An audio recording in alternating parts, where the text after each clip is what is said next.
The air is full of spices. What movie is that from?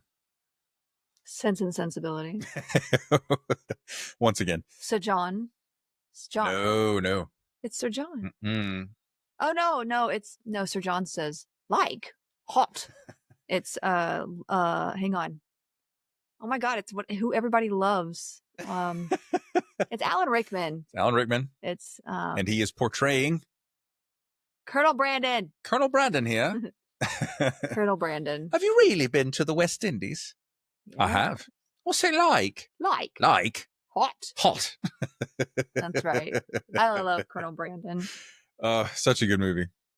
I love when they try it, when John Middleton and his Mrs. Jennings, his mama-in-law, as he calls her, they say, "Sir, cousin, we are so grateful." None of that. And all the dogs are everywhere. Why did you not take your ease and come to the house? Will me? Anyways, and they're surrounded by super happy, sociable dogs. Yes. Like, I mean, green flags flying everywhere. Oh, yes, of course. Welcome back to the Poisoner's Almanac podcast. I am your co-host, Adam. I'm Rebecca. And this is attempt number 2 at recording this episode because somebody on camera right now forgot to plug in the audio interface to my computer.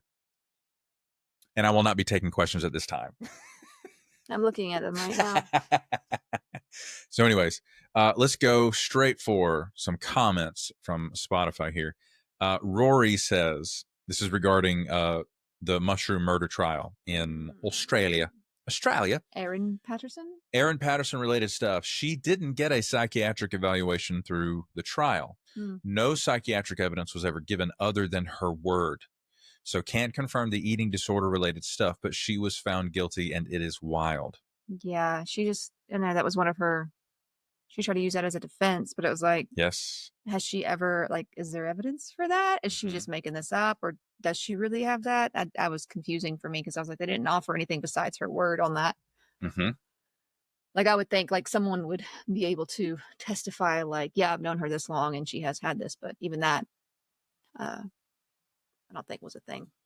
Yeah, it's an interesting, I don't know, it feels like a tactic of the defense to not bring an expert witness, or it's also a poor tactic, convenient. I mean, right, but they're between a rock and a hard place. The defense knows she did it.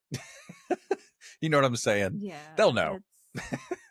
They're tasked with defending the client no matter their status, but they know she did it. So it's like a surgeon being handed a catastrophic, fracture of a femur. It's a strange thing to say.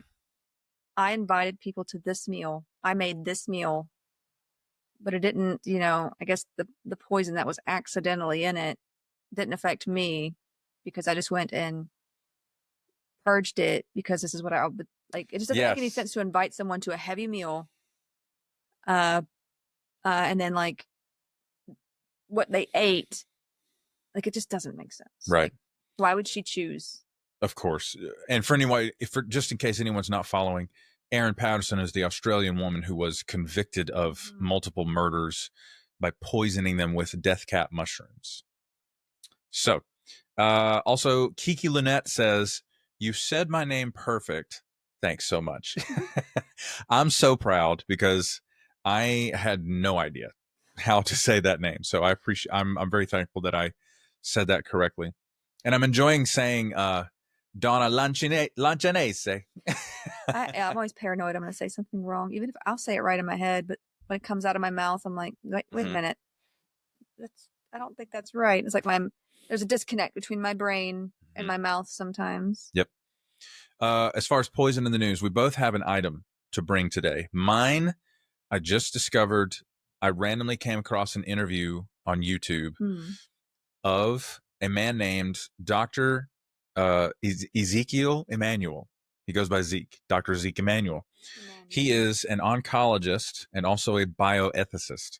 He's faculty at University of Pennsylvania Medical Center or Medical School, which I believe is an Ivy League school. But he's also been heavily involved in the crafting of health policy. I know he worked for the Obama administration. I think he worked for previous administrations before that. He had a he had quite an influence on crafting the Affordable Care Act when it was being put together. It's been about 10 or 12 years ago now. But in the interview, he mentioned this.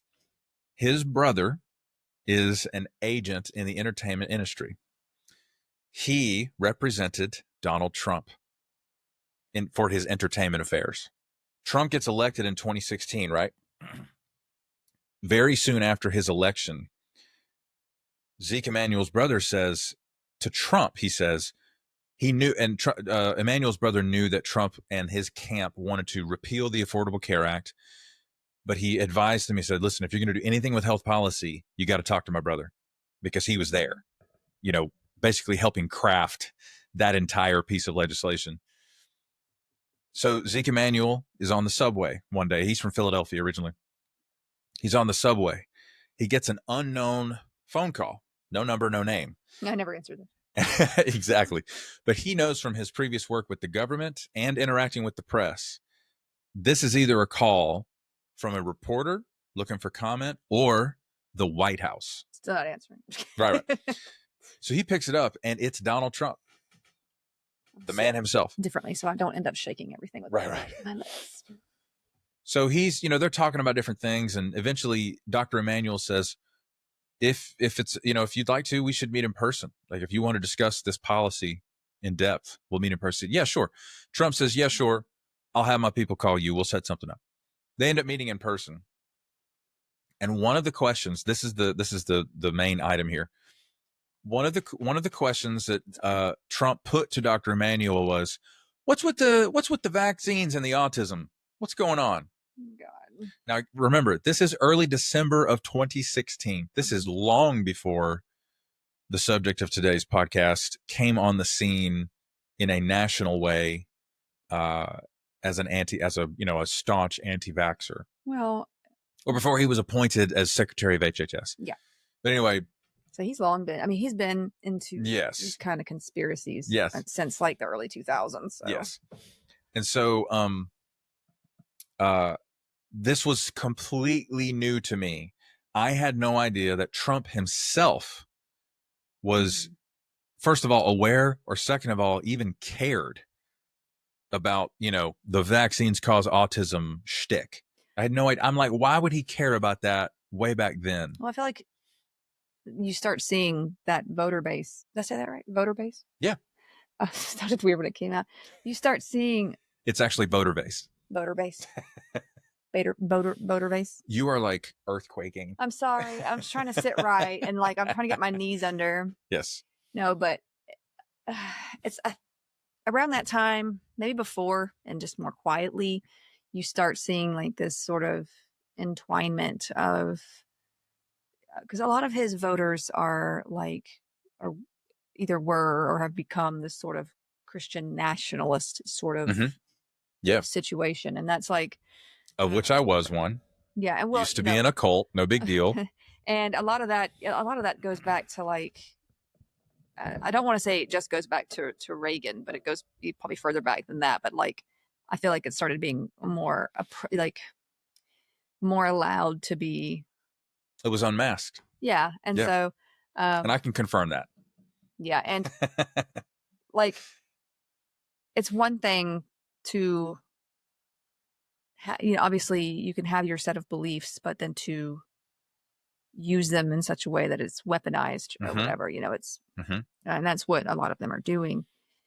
And not, I'm not over here saying every Christian is a Christian nationalist. I'm not saying that at all. This whole thing is a different sort of situation. You got people who have separated from the entire group because of it, but a lot of them have kind of become like entwined with the whole anti-vax crunchy movement. And I don't want to say like just the crunchy movement, because there's lots of people who are, believe it or not, crunchy without being anti-vax. It's true. Yep. But somehow but I'm talking about like the people who are more like on the trad wife sort of shtick, like biblical patriarchy. What's that ballerina farm chick? I'm talking about, like, that was so sad. Where she's just like, I do everything for my husband because this is what I meant to do, and Like, and he's the worst listener anybody's ever seen, because she could not make it any clearer. She wants to go to Greece, and they have the money. She's never going to Greece. That man is going to accidentally end up in the pig. She should listen to this podcast. Just saying. I mean, just because, like, I mean, resentment builds. I'm just saying, brother. But there's a whole like number of his followers who, especially with COVID too, like they started believing in a lot of the just crazy conspiracies on that. And yes, somehow I feel like that entire group really needs something or someone to blame. Yes. And like, as soon as it's so much easier to grasp onto something like that and be like, this is the cause and they want to do this to us. And this guy is going to be my savior and blah, blah, blah, blah, blah, blah. We're the victims of a nameless enemy, and a demagogue has arisen to give a name to our enemy that they made up. That you just made up. And this isn't the first time this has happened. Nope. I mean, you know, nope. This is politics. And so, but now like healthcare has been dragged into it, and which I don't appreciate. Yeah. Well, he's going to find like things that he can unite his followers on to get them. And so like the whole anti-vax thing, like if he can find a way to be their hero, you know, even though he's vaccinated himself. Isn't he though? And the hysterical thing is that the science will never fall in line with him. No, they're anti-science. There you go. Fixed it. to be anti-vaccine it's a form of anti-science. You're basically saying I do not agree with the evidence that's right in my face. Totally.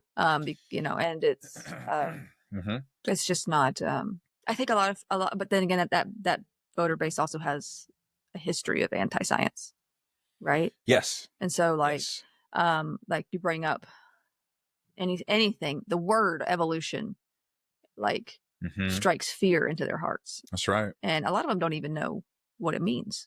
No. Like, or like you say the world is older than 6,000 years. Oh my God. Do they freak out? That's not even in the Bible. It's not. I've read it. I've read the whole thing. It's not in there. Yeah. We've already had this debate with Galileo and Copernicus, and it's, you know, we keep reinventing the wheel. And so I think he looks for any kind of thing he can use. The goal is not getting healthier. The goal is to consolidate power. And control. And we'll talk about that too, because yes. Yeah. So, anyways, you had an item to bring forward also. Yeah. Sorry, I feel like I sort of rambled there for a No, bit. it's okay. It's all pertinent. No, we're gonna get in the weeds, man. Yeah. No, I've heard a lot recently here in the southeast part of the U.S. specifically. Florida has been dealing with quite a few cases of Vibrio, which we've talked about, Vibrio vulnificans, and a episode before causes necrotizing fasciitis, flesh-eating bacteria, if you want to call it something gruesome, I guess. But yeah, there have been at least like 11 cases the last time I looked. There may be more now, I don't know. And there were at least 4 deaths the last time I looked from it. And it's not based in one area, so it's kind of spread out. And this is something that you commonly see after a rough season of hurricanes, which we kind of did last fall. And it's not looking great this fall. So let's hope that trends away. But hopefully we can keep the hurricanes from coming 300 miles inland. Well, I'm not going to speak on, meteorological things right now because we don't have the time. But yeah, but it becomes a factor in making that sort of thing worse. So this is in different parts of Florida. It's not based in one area, meaning it's not like they all ate at this one restaurant. And so it's this like one batch of oysters or something that somebody ate, because you can catch it eating raw oysters that are, contaminated, or, raw shellfish basically. But you could also catch it by, say, going into the ocean with an open wound, which you should never do. Don't do that. It's gross. No. So, I mean, it can get into you either of those ways, really. So yeah, there've been quite a few cases there, and they do have it here. They do have an annual number of those cases in Florida, but it's been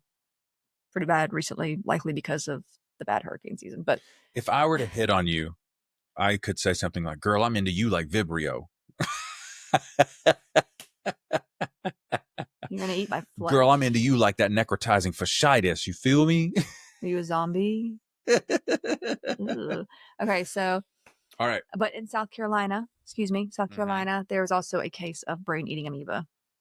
So great. I believe he was 10, between 9 and 11. He was a young kid. Awful. Died of brain-eating amoeba caught in a lake in South Carolina recently. And like I said, people are like, oh, that never happens. Nobody listens to me. Nobody comes to me for the answers, which is fine. But very sad. We have another episode on that subject as well. So. Story time. I escaped a religious cult 7 years ago.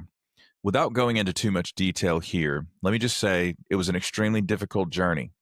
My mental health spiraled downhill, and I thankfully had enough presence of mind to seek out a therapist to work through what was going on with me. My therapist helped give me context to all the wild things I had walked away from. He was kind, patient, and guided me through what my new normal might look like. I had never had healthy boundaries in my life.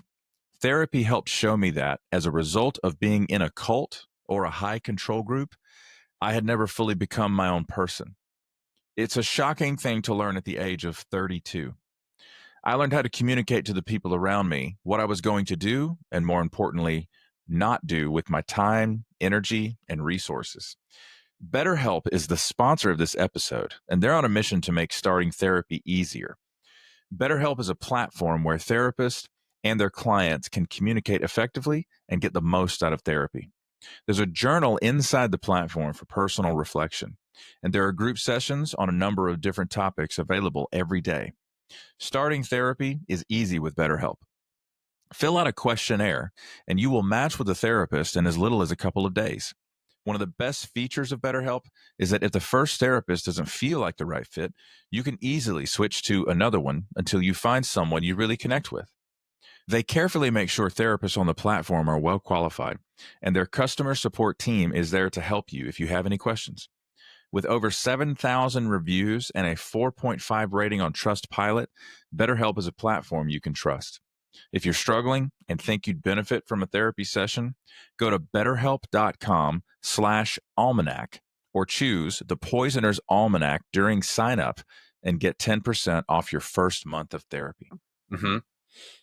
All right, that's going to bring us to housekeeping. Please follow us on whatever platform you're listening on. Thank you in advance for leaving glowing 5-star reviews. Those are starting to pile up on Spotify, especially. Make sure to follow us on socials. We've got links in the show notes to follow our personal socials and the dedicated podcast channels. The Patreon is up and running. For a single United States dollar per month, you get access to perks, such as weekly bonus episodes, the option to leave us a voicemail that we can listen to and react to here on the podcast, and we shout you out by name on the podcast, and those people are as follows: 87, Pens Girl 71, Mara Santiago, Grace Lahan, Genevieve, Nahev Shatrit, Jay Went, Incan Hafner, Kiri Yorsek, Tay of Sunshine, Monique, Shane R., Sue Steves, James Mills, Megan Geiler, Liz B., Willie Wolf NZ, Mama G, Nicole Rivers, Richard Miyako, Heather Nolan, Kaylee, Sasha Rubel, Mara Shostak, Maggie's Yarm, Ogre the Viking, Lynn Rocket, Brett Moser, Zaid, Neil Houdini, Nicole Crane, Jefferson Vargas, Carmen Q, Sarah G, Knitting Ninja, Estar, Olive Octopus, Betsy Rich, T-Bug, Christine Moljadi, Morgan Brittingham, Blaufrosch, a.k.a. Clara Jurisons, Vix, Anne Maria, Carl Ziegler Jr., Clyde, Jennifer Wilson Richter, Too Fidgety, Wendy G, Elena MK, Caitlin Martin, Pungram 101, Minnesota SBT,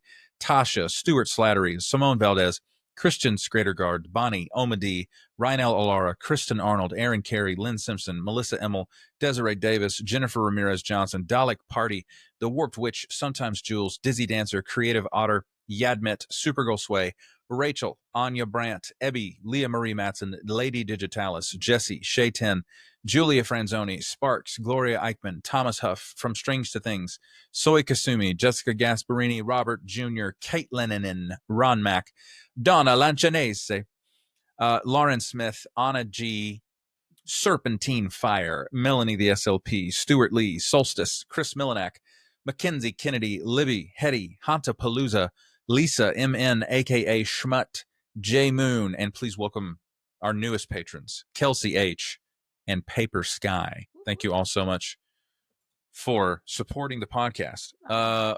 Rebecca has an idea for content for the Patreon to pitch to you guys. Go for it. So I was thinking my daughter's actually going to be doing she's going to be doing virtual school this year. We had a kind of a hard time with just, issues with some bullying, but also like just getting her help with like ADHD issues and stuff because she's in gifted. And apparently if you're in gifted, it's like, well, we must be doing okay, even though you're making lesser, grades and other stuff. I don't know. So we are trying something new with that this year. But since I figured she'd be here and have the time and it would be good for her too, I thought about doing something with kids and like foraging, discovery, like going out and getting outside and like doing videos outside and finding different plants, teaching her what's poisonous, what's not. But also doesn't have to be just that. It can be anything nature related, that kind of thing, bugs or, just critters. Yeah. And I know she'll love to give everyone some sort of data on meteorology. That's her favorite. That's her like subject of choice. She loves storms and all that kind of thing. So she's been studying the Joplin tornado a good bit. Yeah. And that was an interesting one. It was awful. But also, real quick, she has discovered the abandoned Regency Mall. Oh, she found that on YouTube, huh? I found it for her. Oh my God. It was a YouTuber who explores huge abandoned buildings. They were in a mall. And I was like, Camilla, do you know about the Regency Mall here where we live? She's like, no. Yeah. So I pulled that up for her. They closed it when I was a kid. Yeah. There's got to be some like mold and everything up in there. Anyway, but yeah, I thought we could do like a 30-minute like kids discovery. It'd be for kids and adults if they want to watch. And we'd make it, safe and good for like neurodivergent kids as well. And I know she'll probably want to do like a 5-minute ending of stuffy reviews because she also loves stuffies and she's always trying to show people her stuffies. So she has I'd have to keep her at 5 minutes because otherwise she'll be on here for an hour telling you about all of her stuffies.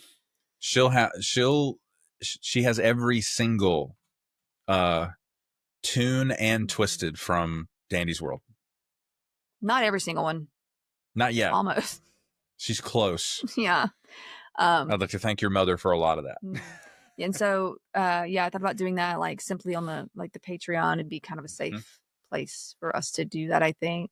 Maybe have a private Discord channel that I'm hoping if we can do it private and safe enough, like kids could ask questions too or interact on there with their parents, like sort of being there with them, making sure that all that is good because I know safety is something that we're as parents always concerned about. Like with her being on Roblox, I have everything turned off on there. She can't chat, she can't all of it. There's a voice thing on there if you weren't aware. I learned that later and like turned that off. I turned everything off. She can't do any of that. She can play the games and that is it. I can play with her, but that's because like I have a tablet, she has a tablet, we're next to each other and she can play with some friends, but she has to be able to FaceTime them, so she has to know them. So that's my workaround with that. Yeah. So we appreciate safety. We were also thinking about doing another like Patreon tier for just neurodivergent talk, just sort of free talk about neurodivergent life and that kind of thing. So if that's something that's interesting, we could definitely do that too. Yeah. Yeah, we can wax eloquent about neurodivergent topics that affect neurodivergent people quite a bit. So if you're autistic or ADHD, don't worry. OCD. Don't worry. Becca has all that. Other stuff too. I'm just adding some in there. Yeah. What do I have? A lot of audacity. I haven't been diagnosed with OCD. No. Or PTSD. I have autism, ADHD. Right. And various anxiety disorders and apparently persistent depressive disorder. Well, I'm like, just be a jerk depression. You make one dark joke and it's like, You make one joke that your therapist doesn't laugh at, and all of a sudden they're scribbling like crazy on that little legal pad they bring. I'm telling you, made one dark joke, and apparently my depression is persistent. Oh, sorry. So, I do enjoy dark humor and stuff, so it does help me with. I mean, what other kind of humor is there, folks? I am fine. Oh. I'm fine.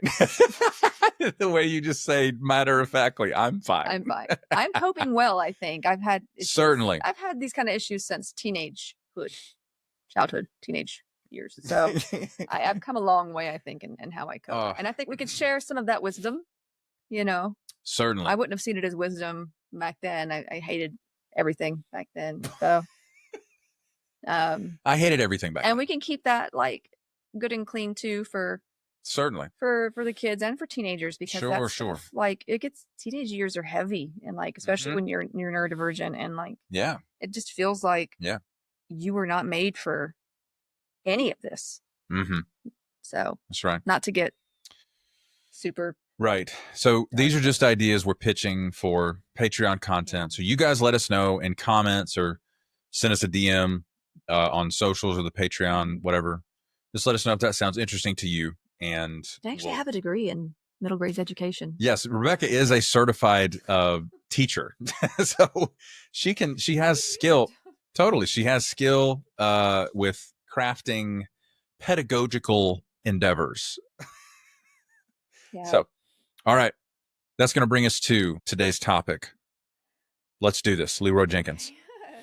So we are going to be, and I've already kind of told a lot of the members on Patreon this too, but we are going to be discussing a little bit about our current situation with healthcare here in America. And I mean, we could discuss lots of things with healthcare, but what we really want to talk about right now is basically RFK Jr. and because he is basically the director of Secretary of Health and Human Services. Yeah, well, he's the director, isn't he? I mean, it's the official title, secretary. He's basically directing this office that covers, like the FDA, the CDC, all of it. So that's a pretty important role, pretty important job, and extremely. This is the bad place, and it's something I've been avoiding wanting to talk about this simply because I knew the research was going to make me want to put my head through a wall. And so far, there's no holes in the wall. So no, but and not because of anything personal against this person, but like because of just the conspiracy theories, the beliefs, and the absence of rational thought, if you will, the problematic and harmful beliefs that he holds and that he promotes, and how he has basically not just him, how they really have gone about restructuring things and such. And we just need to talk about it because you'll see like headlines about things, but like I feel like not everybody knows what that means. Like, what does that really mean for healthcare? What does that really mean for our safety and things like that? And the healthcare workers know. And there's not everything that I disagree with, so we'll cover that. Like he does talk about nutrition, and we do need better nutrition.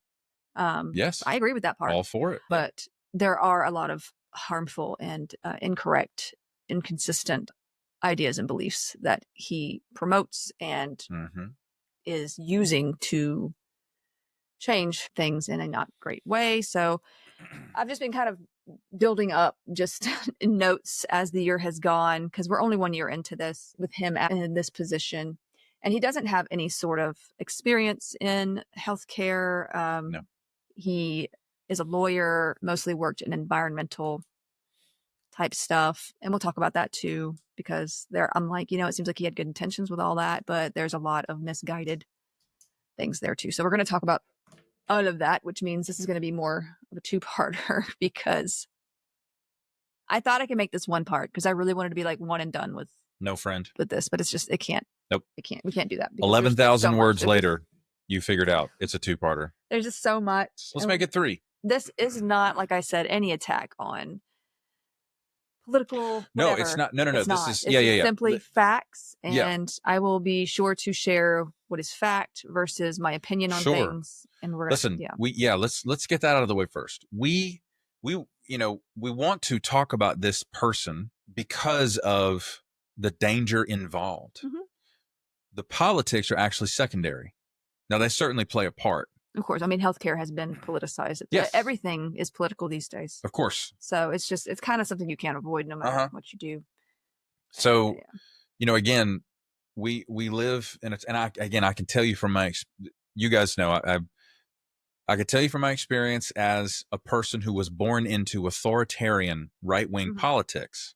Okay. You have to be able to zoom out enough to grasp humanity, to grasp, do we really want another measles outbreak? Right. It's gotten bad. Is that where we're headed? Like, is that a good idea? Like, yeah. So because we're both healthcare workers and, I've got a doctorate in my field that literally trained me to critically consume clinical research data. So you slip over the precipice into an epistemic crisis because we don't know what we know for sure anymore. And if we think we know something for sure, we can't explain it. That's no way to build a society. No. And so that's the definition of an epistemic or an epistemological crisis. We cannot as a group decide what we do or don't know for sure. It's interesting because the same group used to be all about like absolute truth, right? But now it's like, no, maybe there is no absolute truth. It's only what we think, what we believe. Exactly. It's a post-truth society. It's strange. Yes, and that is dangerous, especially for vulnerable groups of people like children who should be getting vaccinated against the measles and they're not. And then we have outbreaks of measles. We also have the internet where it's like, we need to be able to teach what's a good resource versus a faulty. What is a fact-based resource versus opinion-based resource versus, and that's going to be important. Yes. And we, as millennials, we are the first generation to grow up as digital natives. Yeah. MySpace happened with us.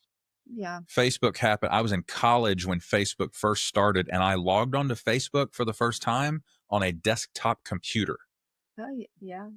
That's what we've grown up with it. We grew up with the Oregon Trail. For business stuff. So I got on MySpace all the time. Sure. I had no idea what I was doing, but. Totally. In elementary school, we had what were called computer labs, entire classrooms. I grew up in a much more poorer community, I think, because we had the school that I went to, it struggled. And I still loved I loved my teachers. My teachers were amazing. Sure. But yeah, we had like one computer lab and like we may have went to it once a year. Yeah. So, and I'm not afraid to mention my thoughts on politics, which is I am not a Trump supporter whatsoever. But I'm also not here to drag people. You know what I mean? This is about truth, and we're going to be honest about it. So yes, so here we are. So we need to start with some background because that always comes in handy when trying to understand someone and their motives, their ideals, and such. So obviously, Robert F. Kennedy Jr. Is the son of Robert F. Kennedy, who was the Attorney General to his brother, John F. Kennedy, which was America's 35th president. So he, RFK Jr., was born into a world of influence and money and, well, tragedy, if you will.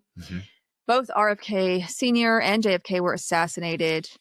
JFK in 1963 and RFK in 1968. By the mob. RFK while he was running for president. So you've got this whole family is involved with politics and political influence. Their name is well known. Yeah. Whether you like them or hate them. Yeah. Wasn't there a weird conspiracy like someone was going to come back from the dead or some crap? To be someone's running mate or something, JFK Jr. The hard right wing conspiracy theorists they fully believed that JFK Jr. was still alive. But wasn't he a Democrat? Yeah. So what did they? I have no idea.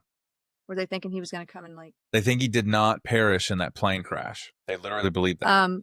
There's a lot of conspiracies we could go through, but right now we're focusing on right. Healthcare It's tough stuff. to stay focused. It is. It's like I remember hearing. Wait a about minute, some didn't stuff. they say There was a place in Texas, I think, where they literally gathered to see him. they thought he was going to show up in they person? thought he was going to. Okay, yeah.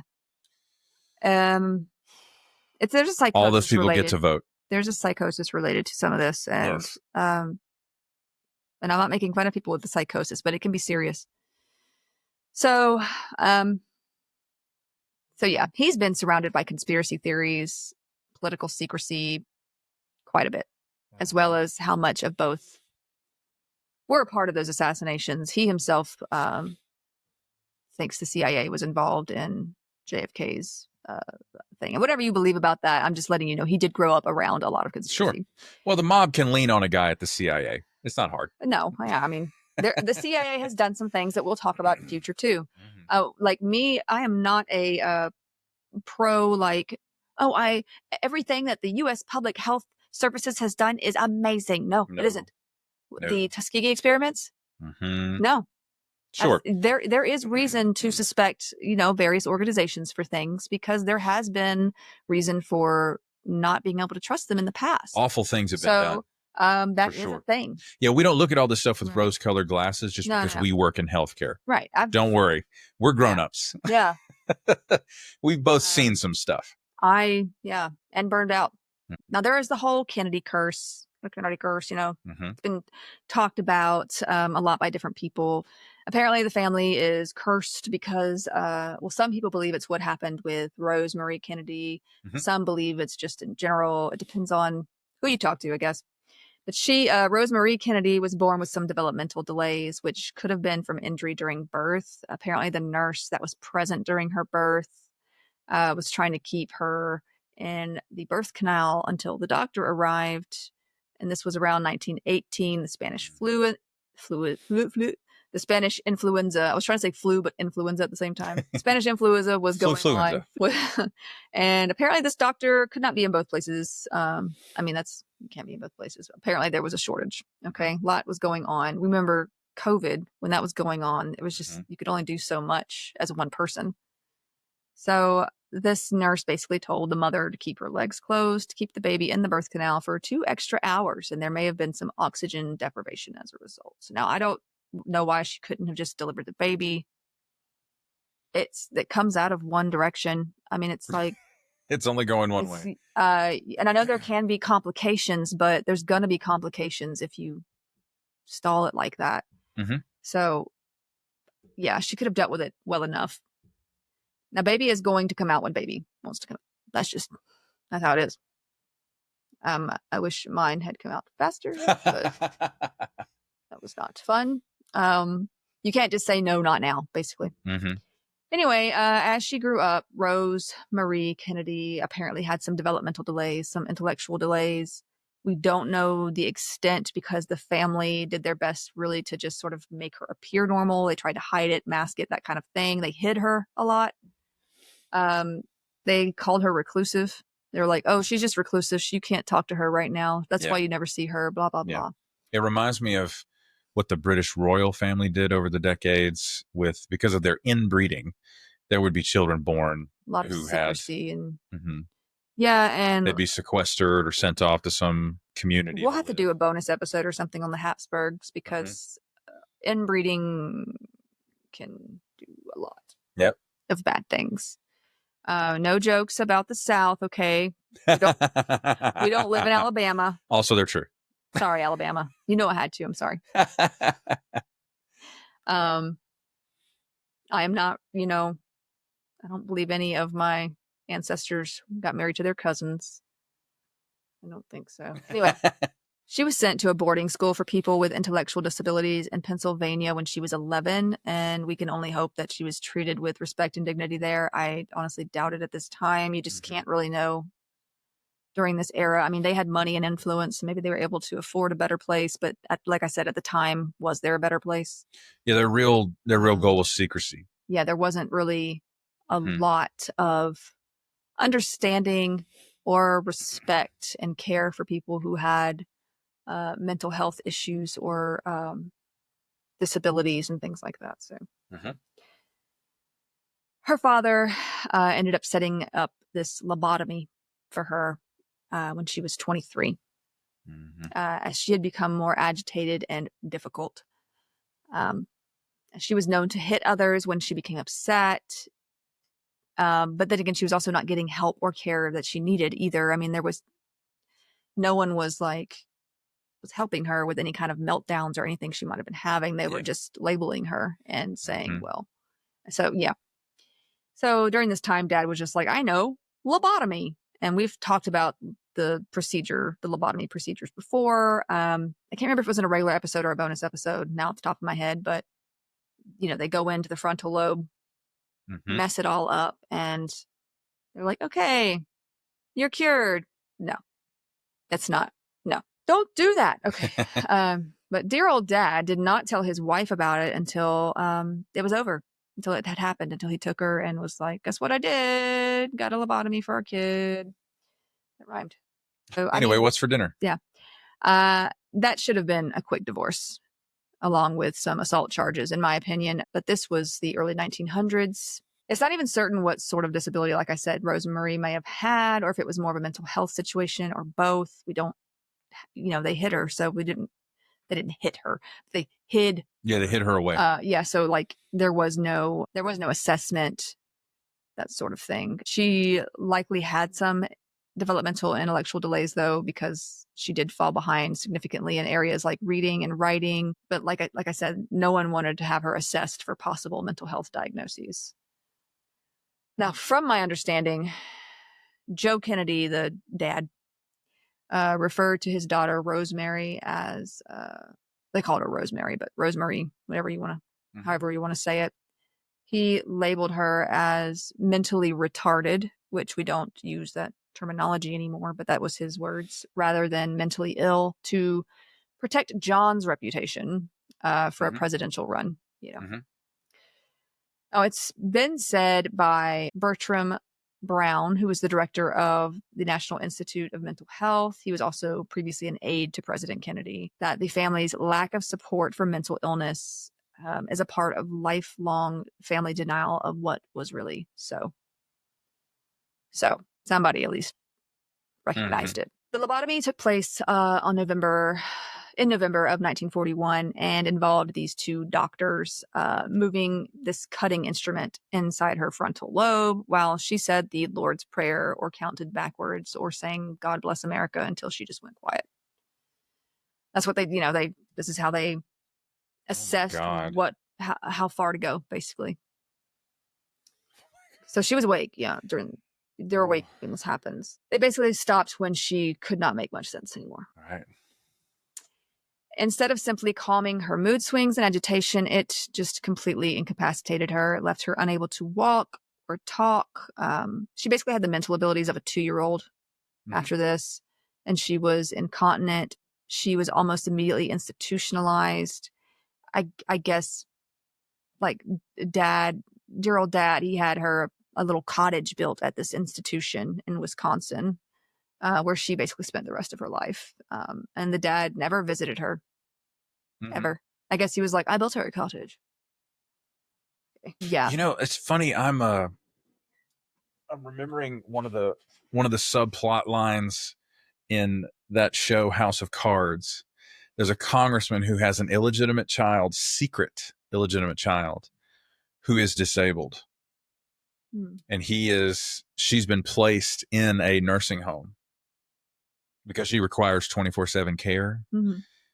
A fellow congressperson, a woman, knows about his daughter, and she goes to see this daughter as a favor to him, like she's helping him, and like this is the deepest, darkest secret this man has, and she ends up using it to leverage him out of Congress. Maybe don't have deep, dark secrets. Yeah. And take care of your kids. Yeah. God. If I was that mother, there would be more conspiracies. Let's just say that. Oh, man. Because that man would have gone missing. That's right. He would have gone missing. That's right. He kept it secret because obviously it would have ruined his political career, which is what it ended up doing anyway. You mess with my kid, It is over. Oof. Over. And I would hope all parents would say that. Mm-hmm. Like, or you mess with anyone's kid, you're gonna see a side of me you've probably never seen before. Mm-hmm. And it's gonna involve, I'm gonna burn your grits. It's gonna involve physical altercations. Okay? The claws are coming out. I will cast fireball. Do not mess with children. Okay. So, father never went to visit her. Mother didn't visit her for about 20 years. No one else in the family even knew where she was. It was kept a secret. The siblings didn't know where she was. Man. And it was not until the father had a stroke in 1961 that her siblings were made aware of where she had even gone. Good grief. So the public was just told that she was reclusive. They wouldn't see much of her, that kind of thing. Once her father died in 1969, the rest of the family did try to involve her in their lives again by taking her to visit relatives. But then she would by then she could walk slowly with a limp. But she remained. Could she really? Yeah, but she remained I'm disabled shocked. Otherwise for the rest of her life. Now, the whole lobotomy issue was not made public actually until 1987, when a historian basically released this information. Yeah. How did they get access? I imagine at this point things are able to be found out a little easier. I don't know. That's the Kennedys, man. There's only 20 years removed from JFK's, 15 years from Bobby's assassination. Wow. I'm really shocked. Now, Rosemary Kennedy actually died at 86 years of age in 2005. So just a whole sad situation. So there is this curse that is talked about because of how many Kennedys and their friends sometimes have ended up dead via plane crashes, car crashes, assassinations, etc. Mm-hmm. Now, Rosemary's treatment has not been some official cause written for the supposed curse. Some people have just been like, oh, it's because of what they did to her. They did, it was pretty horrible what happened with her. It's just a theory that a lot of people have kind of come up with.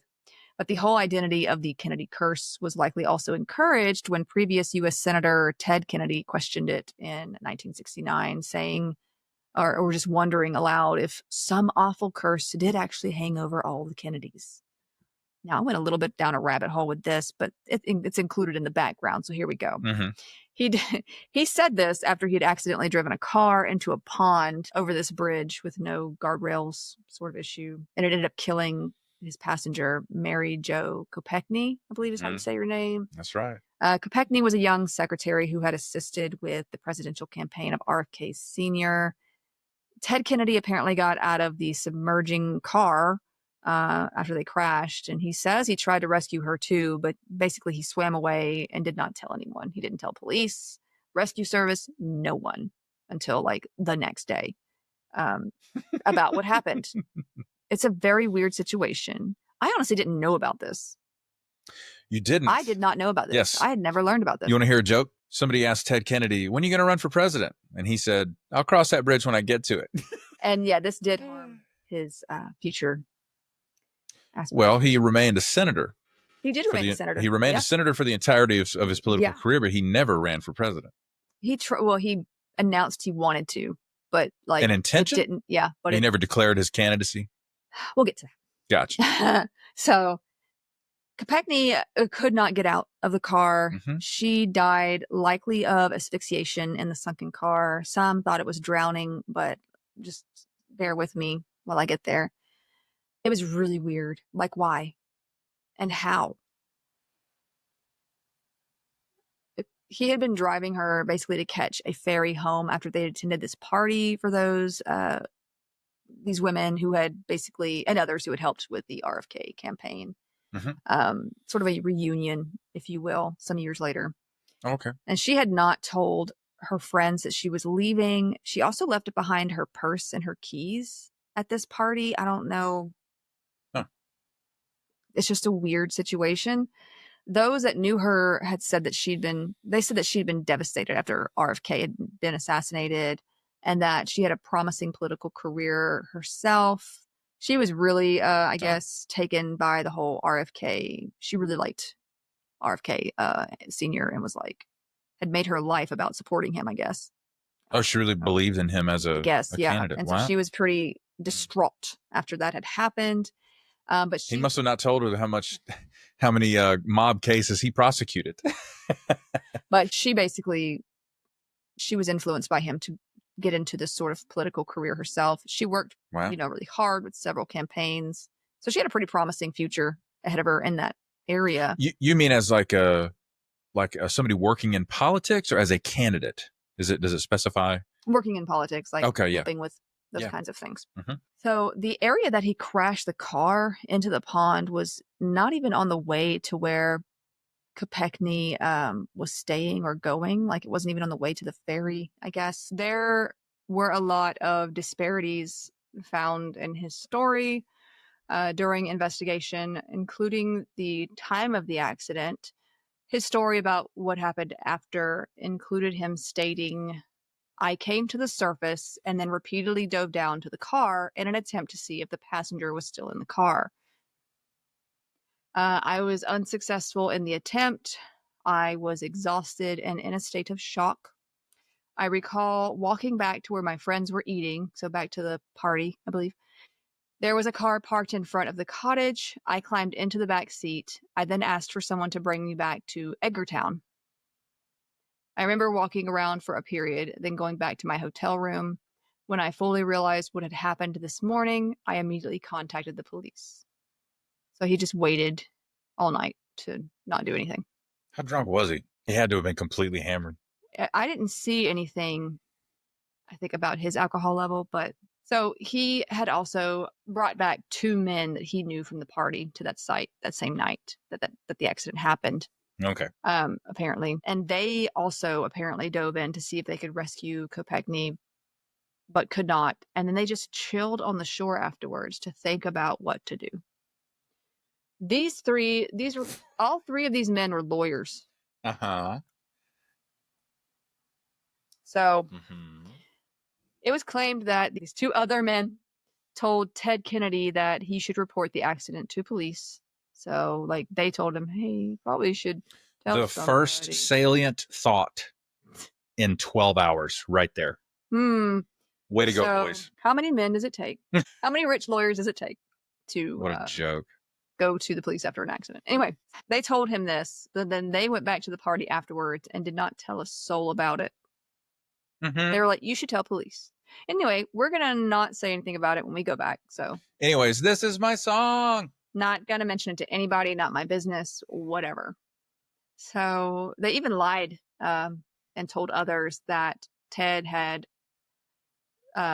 swam back to Edgartown, Edgartown, where he was staying. The ferry was not operating at that point. That point actually wasn't a lie. He actually swam back, he said.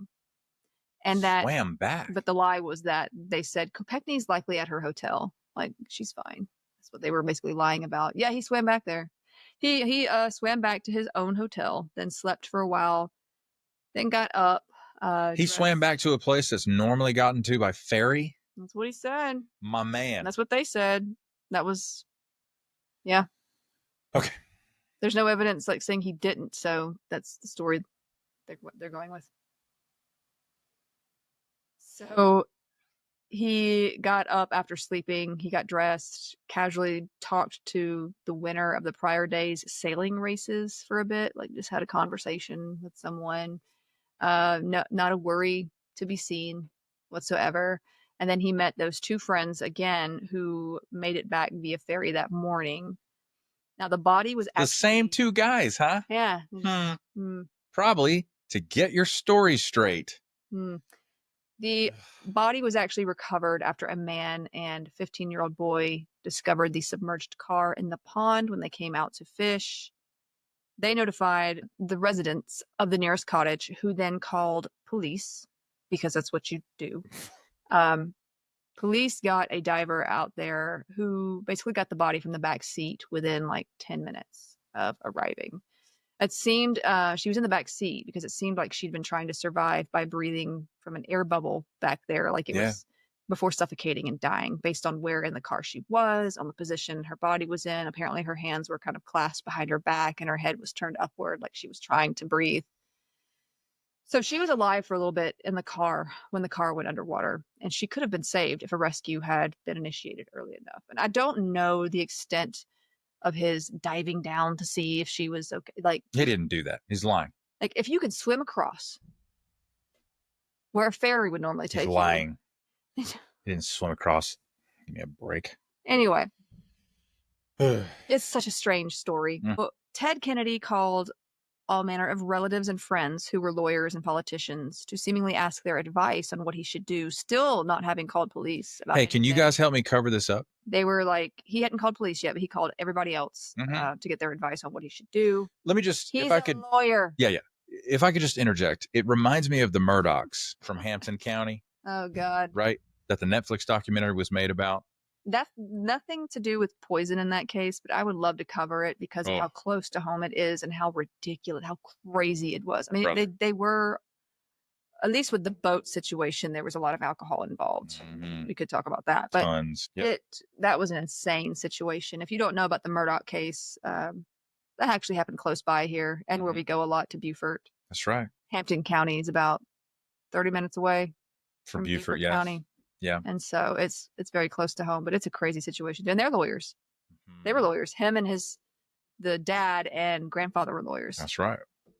That's right. And they got away with a lot of crap before. Anyway. Okay.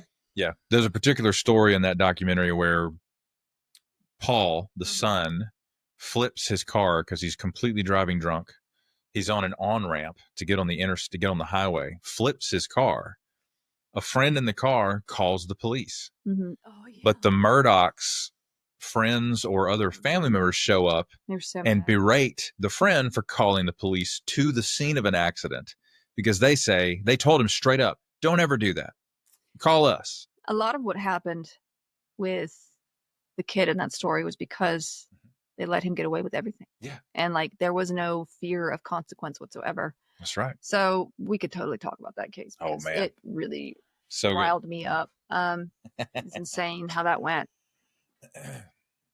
And there's still that kid whose death was unsolved, but is quite possibly unsolved. It's quite possibly linked to the Murdochs. It couldn't have been his dad who also took the lives of his wife and other son. I don't think it was the dad. I think it was one of the kids.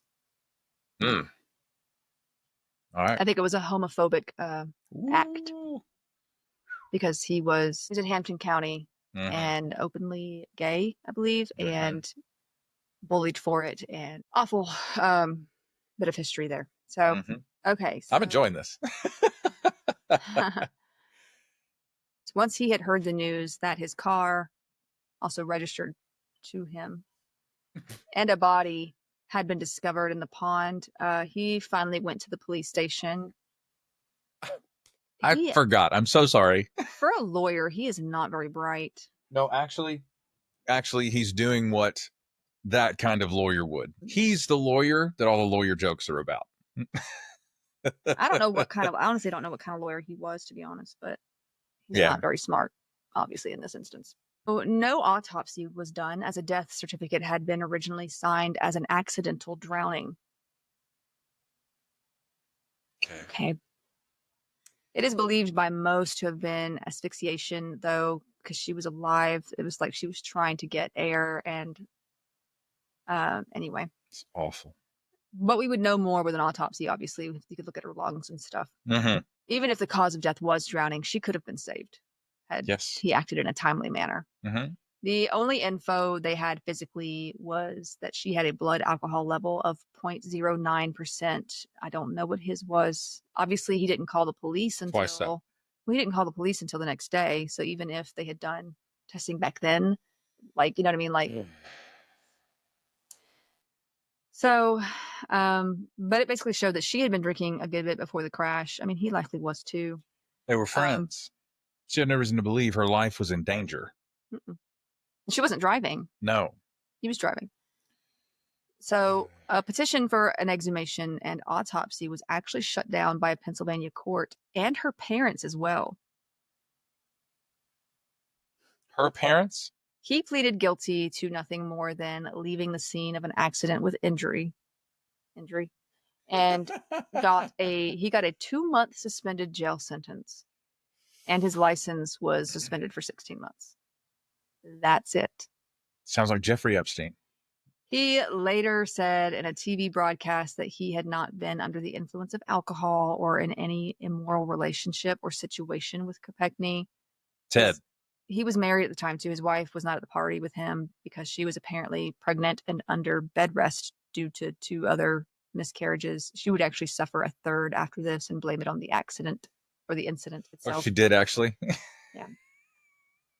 Said that this stress from all this, according to Kopechne's parents, who did not want an autopsy either, their reasoning was that they didn't want to disturb her grave. I don't know.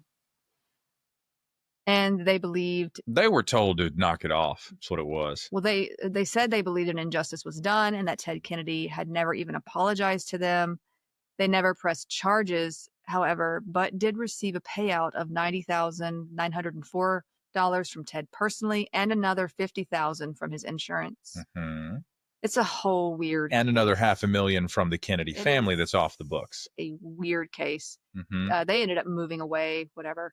Mm-hmm. Ted Kennedy was the subject of a lot of satire and dark jokes afterwards in the media, as, you know, I mean, he was dumb. Why did you do that?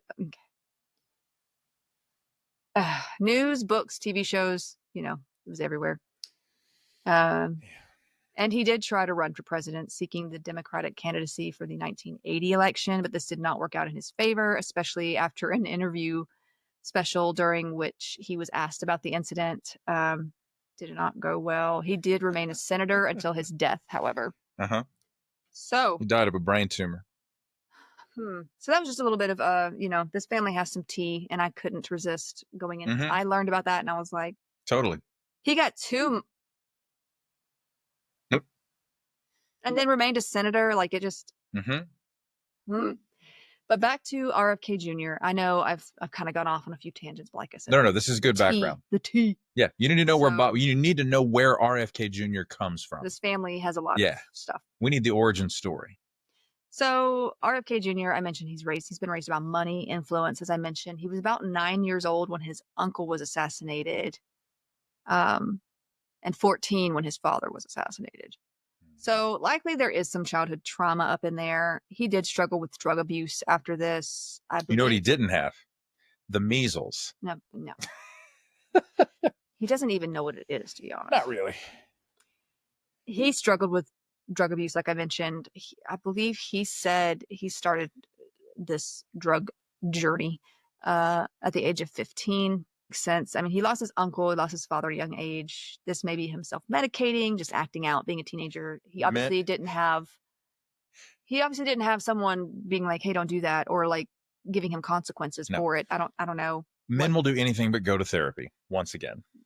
Well, also, I mean, look what they did to Rose Marie Kennedy. They just they didn't want to deal with it. They wanted to hide it. They didn't want to talk about mental health, any of it. Sure. And so I don't know what was going on mentally for him at the time, but he was on a lot of drugs. He did do a lot of, he did cannabis, but he also did a lot of heroin, a lot of cocaine, things like that. Mm-hmm. So he was arrested in Massachusetts for cannabis possession at 16. Other members of the Kennedy family saw him as a bad influence, still do. But even at that point, they did. He had been expelled from a couple of boarding schools, not boarding schools, by this point, and was considered a part of, if not the head of, this little gang of rich, spoiled kids that called themselves the Hyannisport Terrors. Oh, boy. With their little polos. And it reminds me of like the Outsiders. You have like the Socs for Johnny, and you have the Greasers. That's right. And he's like a Soc. Mm-hmm. Oh my God, he's a Soc. He's a Soc. If y'all don't know what I'm talking about, you need to read S.E. Hinton's The Outsiders. Brilliant book. Oh my God, it's a brilliant book. Gold Pony Boy. But then there's the movie, and it is beautifully cast. So many good actors in there. Oh my God. Ralph Macchio, Tom Cruise. It is an old movie, but it is beautifully cast. Patrick Swayze, Matthew Perry. Good. It's so good. I mean, such a good cast. Is Josh Brolin in that? No. I got that wrong, I think. Emilio Estevez. He's in it. Yes. Mm-hmm. Oh my gosh. Great movie. Great book and movie. Mm-hmm. Anyway, so yeah, his cousin, Caroline Kennedy, has actually publicly blamed him for being the reason why other members of the family fell into drug addiction. I believe his brother actually died of drug overdose. Mm-hmm. Now She called him a predator. I mean, he's an interesting fellow. He's a bad guy. He has told many lies as well, based on just people's personal experience, what they've said, and what he did with his second wife. We're going to cover that too. So, and remember that thing I showed you, I let you listen to, he was on the news or something, and like they were asking him about past things he'd said or past drug use, and he was just like, I'm not an altar boy. And I'm not, really good impression. I'm not an altar boy. And like, well, he was like going on about like, I've done some things, but did not say I've got enough. He said, I've got enough skeletons in my closet that if they could vote, I could be elected president of the world. King of the world. Mm-hmm. Yeah. First of all, you don't elect a king. Anyway. Okay. What king? I didn't vote for him. I'm your king. Are you suggesting a hierarchical monarchy? Sorry. That's such a good conversation. This is the system. He's working the system. He's touching me. You're not riding a horse. You're just banging two coconut halves together. Oh my God, that movie. Monty Python, though. I don't care. Take me to your king. So yeah, he went to Harvard University, where he did use harder drugs like cocaine and heroin. He basically got his brother into it too. I mentioned he had actually died of a drug overdose, and he was often labeled as a drug dealer or bad influence in general, amongst others. He graduated in 1976 with a Bachelor of Arts in American History and Literature. He later earned a doctorate in law from University of Virginia School of Law in 1982, as well as a Master of Laws at Pace University in 1987. He was sworn in as an assistant district attorney for Manhattan in 1982, but then he resigned because he failed the bar exam a year later. So he couldn't really. Anyway. Way to go, Bob. Literally sleep on a huge pile of money every night. I know. But you can't find enough bandwidth to study for the bar. Anyways. I found it interesting, like in relation to his studies, he went off on this topic of, I had a hard time and then started doing heroin and I could be better. But then he talks about ADHD medications. I don't know, but heroin helped him so much. And I'm like, no, sir. No. Yeah. Not the way to go. Don't do that. I heard some comedian in a podcast talking about RFK Jr. and he was like, people say to me, I really like RFK Jr. And I'm like, oh, have you heard him? You heard him talk? He sounds like a guy that did a lot of heroin. Yeah. And we'll talk about why he sounds like that a little bit. Mm-hmm. He was arrested and charged with heroin possession September 16th, 1983 in Rapid City, North Dakota. What he was doing in North Dakota, I don't know. What in the actual blank are you doing in North Dakota? Is North Dakota where the president's heads are? On the Mount Rushmore. Mount Rushmore. Is it North Dakota? Or is that South Dakota? I don't remember. I think it's one of the Dakotas. Y'all know me. I'm geographically. I'm pretty sure it's one of the Dakotas. Where the Black Hills are, they call them. That'd be South Dakota, I think. Is it South Dakota? It's one of the Dakotas. So let us know in the comments. I'm pretty sure not many people visit the Dakotas apart from maybe going to see Mount Rushmore. Yeah, man. I don't know. Must be nice not to have so many people around, though. So he pleaded guilty in February of 1984 of the felony charge and was sentenced to 2 years of probation and community service. Now, anybody else? That's unreal. Not have gotten felony, that way. Bro. A felony. What happened to his law? What happened to his law license? Oh, he kept it. I didn't think you could get a felony and keep your. Okay. There's literally a president right now with. Listen, I know, but this is years ago. I'm just thinking. It helps to be a Kennedy. You know what? Everything that I needed to know about politics, I learned by watching House of Cards. Like the House of Cards is a documentary at this point. So like at one point, they got their their content from somewhere, I'm sure. Yes. Frank Underwood at one point, he says, because he's looking at Matthew Conway, his presidential opponent. He's like, your friend owns this search engine called Polyhop. He says, your friend owns Polyhop and you own your friend, don't you? He's like, mm-hmm. He said, yeah, because that's what power really is, the people that you collect. I honestly don't. I'm not really into like political dramas or even discussing politics all that much. But then like lately, there's been a lot of true crime involved with. I mean, and I do love true crime.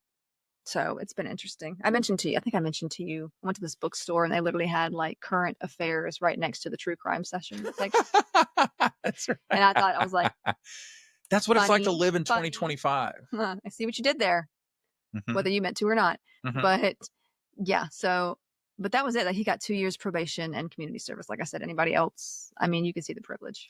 Picking up trash at that public park, that'll show him.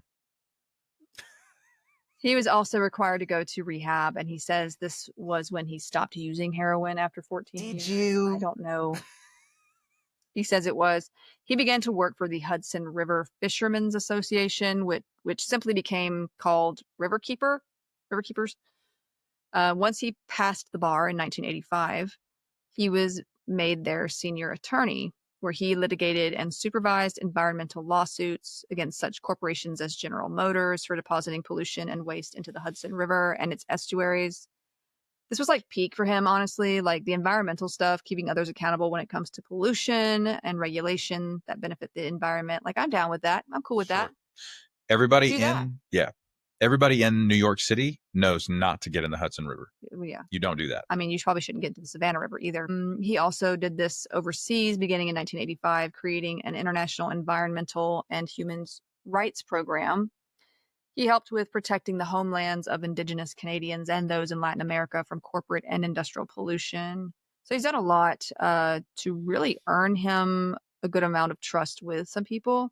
Yeah, he's trying to do some not heroin. Yeah. Now, the first real controversy in this area came about in the year 2000, when RFK Jr. petitioned to rehire this guy. His name was William Wegner, who was fired from Riverkeepers, where he worked as a wildlife instructor and falcon trainer. Apparently, fun fact, RFK Jr. is big into falconry. Or was. I don't know if he still does it. Gotta have a hobby, I guess. How do you get fired from that job? Wegner had been fired by the founder and president of Riverkeepers, Robert Boyle, after it was discovered that he had been convicted 5 years before for tax fraud, perjury, and conspiracy to violate wildlife protection laws. Okay. Yeah, you're fired. He had apparently got this team together, this Wegner guy. He'd apparently gotten this team together and basically helped them smuggle endangered cockatoo eggs from Australia to the U.S. They'd been doing this for like 8 years, too. It wasn't like a first offense sort of issue. Now, Wegner was sentenced to 5 years, but only served 3.5 before being hired by RFK Jr., the founder / president. Okay. So 5 yees for bird eggs, but RFK Jr. gets probation, my man, for a felony. Well, it's bird eggs plus perjury plus fraud, too. So, yeah. Okay. Anyway, yeah. So now the founder and president, along with several others on the board there, left when RFK Jr. got his way to rehire this guy. To them, it was ridiculous to hire someone who did not respect environmental laws to an environmental position, which makes sense. Why would you want to hire this guy if he's already just flouted? Now, also in 2000, he started an environmental law firm. This is RFK Jr. I'm talking about, with another lawyer, Kennedy and Madonna LLP, if you will. And they offered to represent those facing pollution individually, or as, they would offer to represent nonprofit organizations, school districts, native tribes, water suppliers, and like whole states. They did some good things, like getting settlements for those affected by industrial pollution and regulations against those big corporations. In 2017, the firm was part of the trial team that secured a $670 million settlement on behalf of over 3,000 residents from Ohio and West Virginia, whose drinking water was contaminated by the toxic chemical perfluorooctanoic acid, which DuPont released into the environment in Parkersburg, West Virginia. RFK Jr. also led this decades-long fight to close down the Indian Point nuclear power plant, claiming in 2017 that it was harmful and that the electricity could be made using more renewable energy. The thing is, RFK Jr. is not a scientist and knows nothing about energy. Well, he's an amateur chemist. What he does have is the name Kennedy. And a lot of confidence for some reason. Instead of working with and benefiting from experts in those fields and peer-reviewed studies, he tends to latch onto sources that serve his interests, basically, whether they're legit or not. Just because someone is confident does not mean that they are correct. I have honestly seen the opposite most of the time. Anyway, that plant did end up closing starting after 2019. And carbon emissions actually went up a good 37% after its closure in 2022. So he was wrong about that for sure. Okay. So that did the opposite of what he said it would do. He actually resigned from Riverkeeper in 2017, however, before such results were even measured. So probably he was just like, whatever. Back in 2001, he was quite vocal against the U.S. military and the environmental damage caused by them. He apparently sued the U.S. Navy to get them to stop weapons testing, bombing, and other military activities off an island of Puerto Rico, claiming they had destroyed numerous populations of sea life and birds, polluted the water in the area, harmed the population's health, and harmed their economy. Did he win? Well, he was arrested for trespassing while protesting at a U.S. Navy training facility and was kept in a maximum security prison in Puerto Rico for a month. Okay. In 2003, in a 2003 article for the Chicago Tribune, Kennedy called... Well, that would have been the first time you ever actually went to jail for something. But he called the U.S. federal government America's biggest polluter and the U.S. Department of Defense the worst offender. Citing the Environmental Protection Agency, he wrote, which I guess he agreed with then. I don't know. Yes, Bobby, but the lobbyist for Northrop Grumman, or I should say the entire building full of lobbyists that work for them, they laugh you out of the room. But yeah, I'm not saying it's right. It's just the facts. He cited the EPA and wrote, unexploded ordnance waste can be found on 16,000 military ranges, and more than half may contain biological or chemical weapons. I can see that. Yes. But so no notes here on all of that. Yeah. I don't disagree with the principle. Right. It's just you want to play the part of an environmental activist. You don't actually care. Well, when he did get this role that he has now, when he was being confirmed or whatever, he was like, well, I can agree to disagree with Trump on environmental issues. So maybe he just doesn't care anymore to the point of, I just want this job. Yes. That's what it takes. And it's like, there's been chatter. If you know how Trump feels about environmental matters, it's not, he doesn't care. No. The chatter about deregulating asbestos. I am incredulous to use a 5-cent word. Like, it's unthinkable to lift the ban. Yeah, it's like, brother, where is it though? The $10 billion you're going to have to set aside for the class action lawsuits. But they'll just not do that. They'll be like, well, tough. I don't know. I'm taking crazy pills. Yeah. In 2005, he actually got into some disagreements with environmentalists over his opposition of the building of an offshore wind farm off of Massachusetts for some reason. Apparently, maybe he thinks wind farms cause something weird. That's another conspiracy. Why would he be against wind energy? It's green energy. But there's a whole conspiracy behind. I mean, even Donald Trump himself has talked about this conspiracy. He just did mention this in Scotland. I don't know what he was doing, but in his press conference, he mentioned, you guys got to stop it with the windmills. or the wind, whatever. It's I'm like, killing the what? whales. It's killing your wildlife. He So doesn't care you about don't whales. care?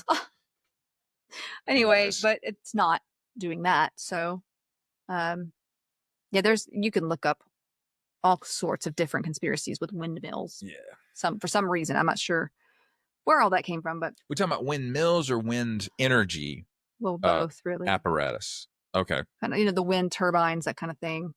Which, yeah. But there is a lot of stuff out there that you can look up. It's kind of crazy. He's been a part of other organizations over the years as well, including Vantage Point Capital Partners, which is like one of the largest clean tech venture capital firms, other such environmental ventures. He was considered a well-respected environmental lawyer in the early 2000s and did such work for Democratic administrations. He was considered for positions under Al Gore, John Kerry, and Barack Obama back then. The Obama administration actually declined the consideration, however, due to his previous drug problems, felony, and because he was considered radical and too liberal. So I find that. Well, he's a political opportunist, okay? Because everybody you just mentioned is a Democratic official. And it works for him. His uncle and father were historical Democrats. So is he.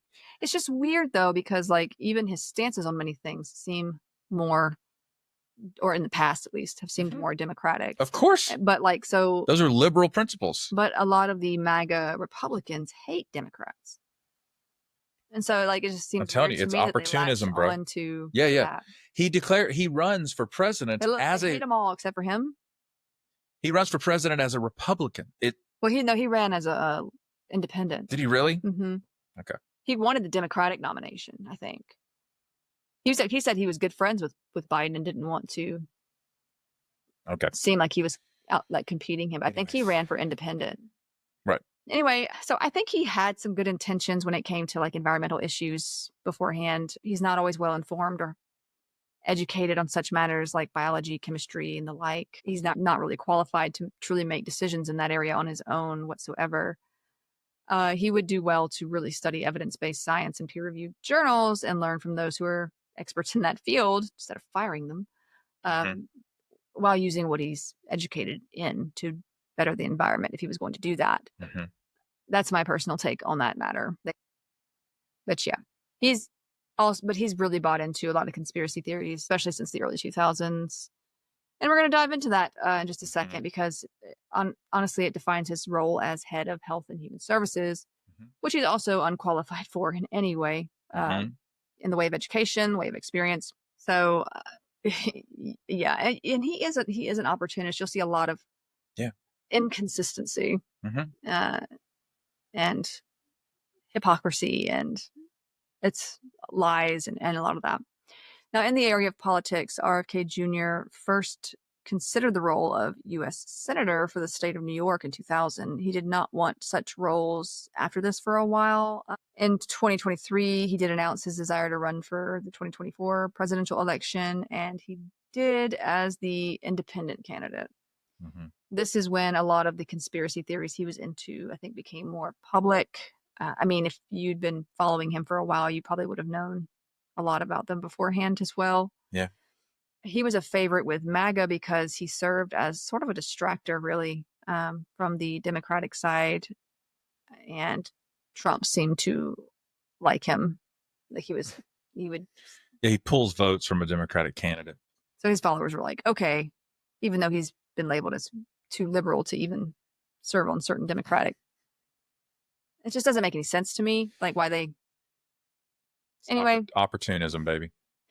So, yeah. And I think also people who were worried about Biden, you got people who don't like either candidate. And so they're going to put their attention on him more so. It's a weird time.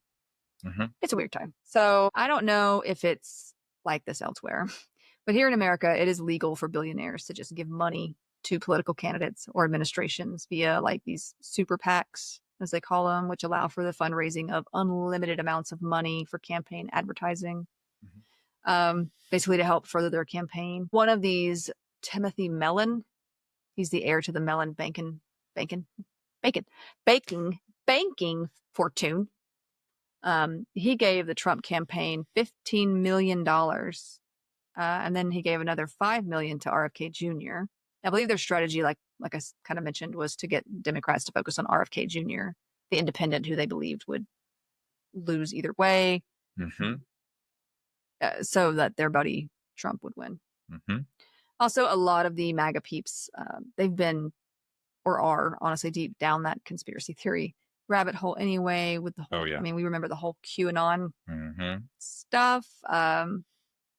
That's still, I still don't.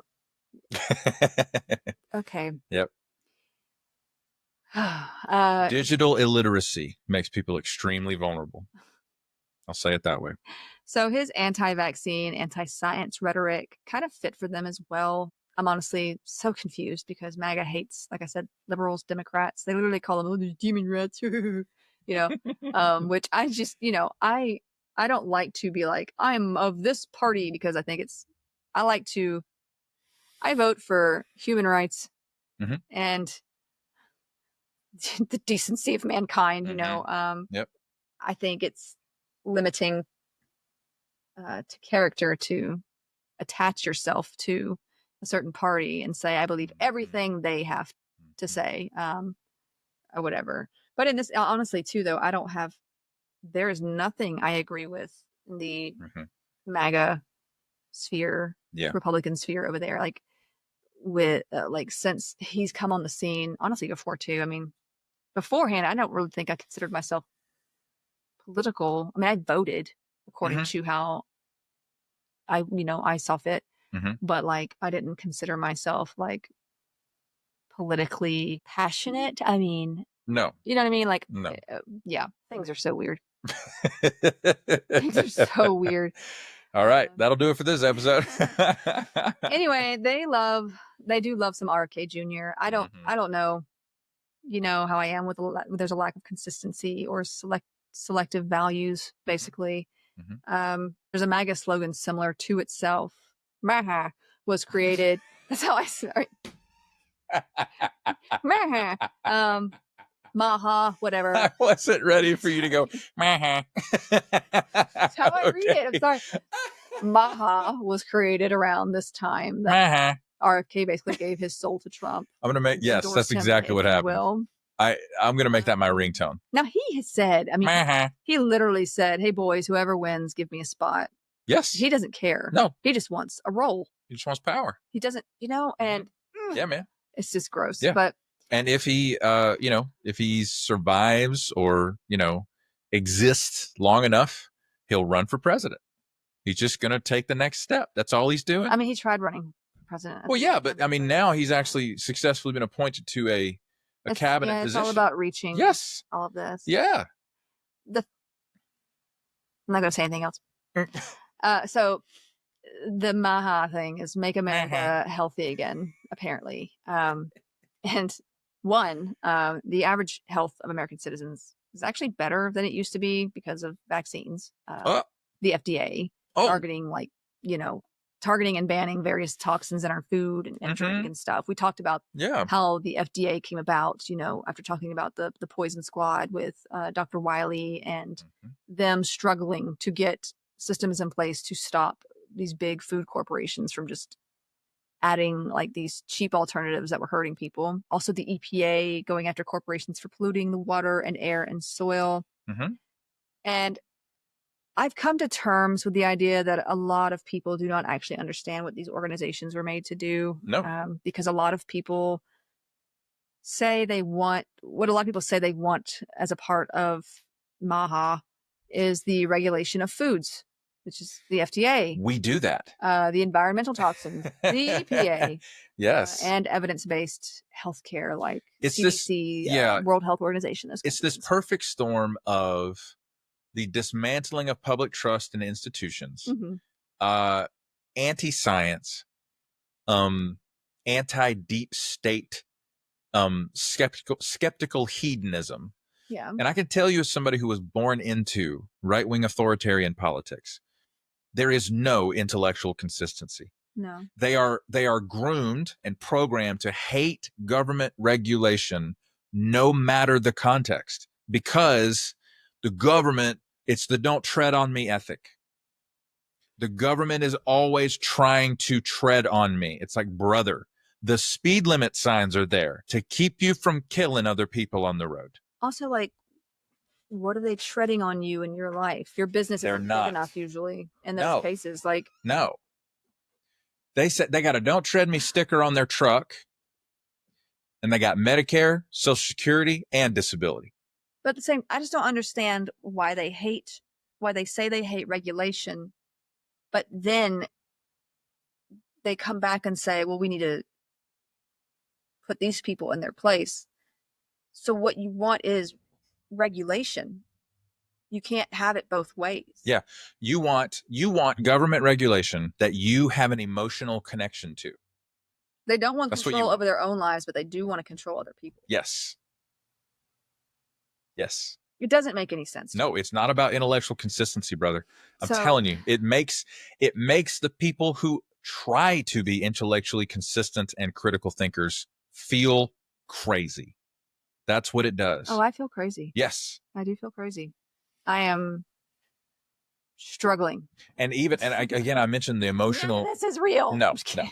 I mentioned the emotional connection component because you cannot talk to these people and use your intellect, because they build their ideology based on emotions, not on critical thought or plausibility structures. They have no intention of ever effectively explaining their ideology to another human being. Well, I think one good example when it comes to regulation, OSHA, for instance, right? Like, people are like excited about getting rid of OSHA. And I'm like, you work, my dude, for a company that you're okay with that company saying, oh, we don't need all these harnesses and health stuff anymore. We don't have to abide by these rules. They're putting your life at risk, and you're okay with that because, but they're not controlling us anymore. It's just, it's a you want safety. Yes. It's the theater of the absurd. There are bodies in the concrete of the Strom-Thurmond Dam. Oh yeah. Yeah. There are bodies in that concrete because they couldn't be recovered because OSHA didn't exist when they built it. There was, I yield the balance of my time to the gentlewoman from Georgia. I think there was investigation and fining of a plant here because a man died because he wasn't wearing a harness. He was supposed to wear a harness or something. He did something that was against what, the safety regulations were. And they have like these things they walk you through, this training you have to do. I've seen it. I've taken the OSHA training course before. I've seen it. Yes. And it just walks you through like, here's how not to die. Right. And, but I imagine big businesses would love to get rid of that because it costs them money. Okay. So I was just about to say, keeps them from doing things that they could do cheaper. Exactly. I was just about to say, if you want to know who's really behind a political ideology, just look for who it would benefit the most. Yes. And those are the people who are putting money into it. Big business would love to be able to treat employees however they want. Big companies the vast majority of employers want to squeeze blood from a rock. Also, it makes no sense if you want to talk about big pharma and say you don't want regulation. It makes no sense. Yes. How do we stop big pharma? Regulation. It makes no sense. It just doesn't. Again, we come back to it. You and I, we try to be critical thinking, consistent, intellectually type folks.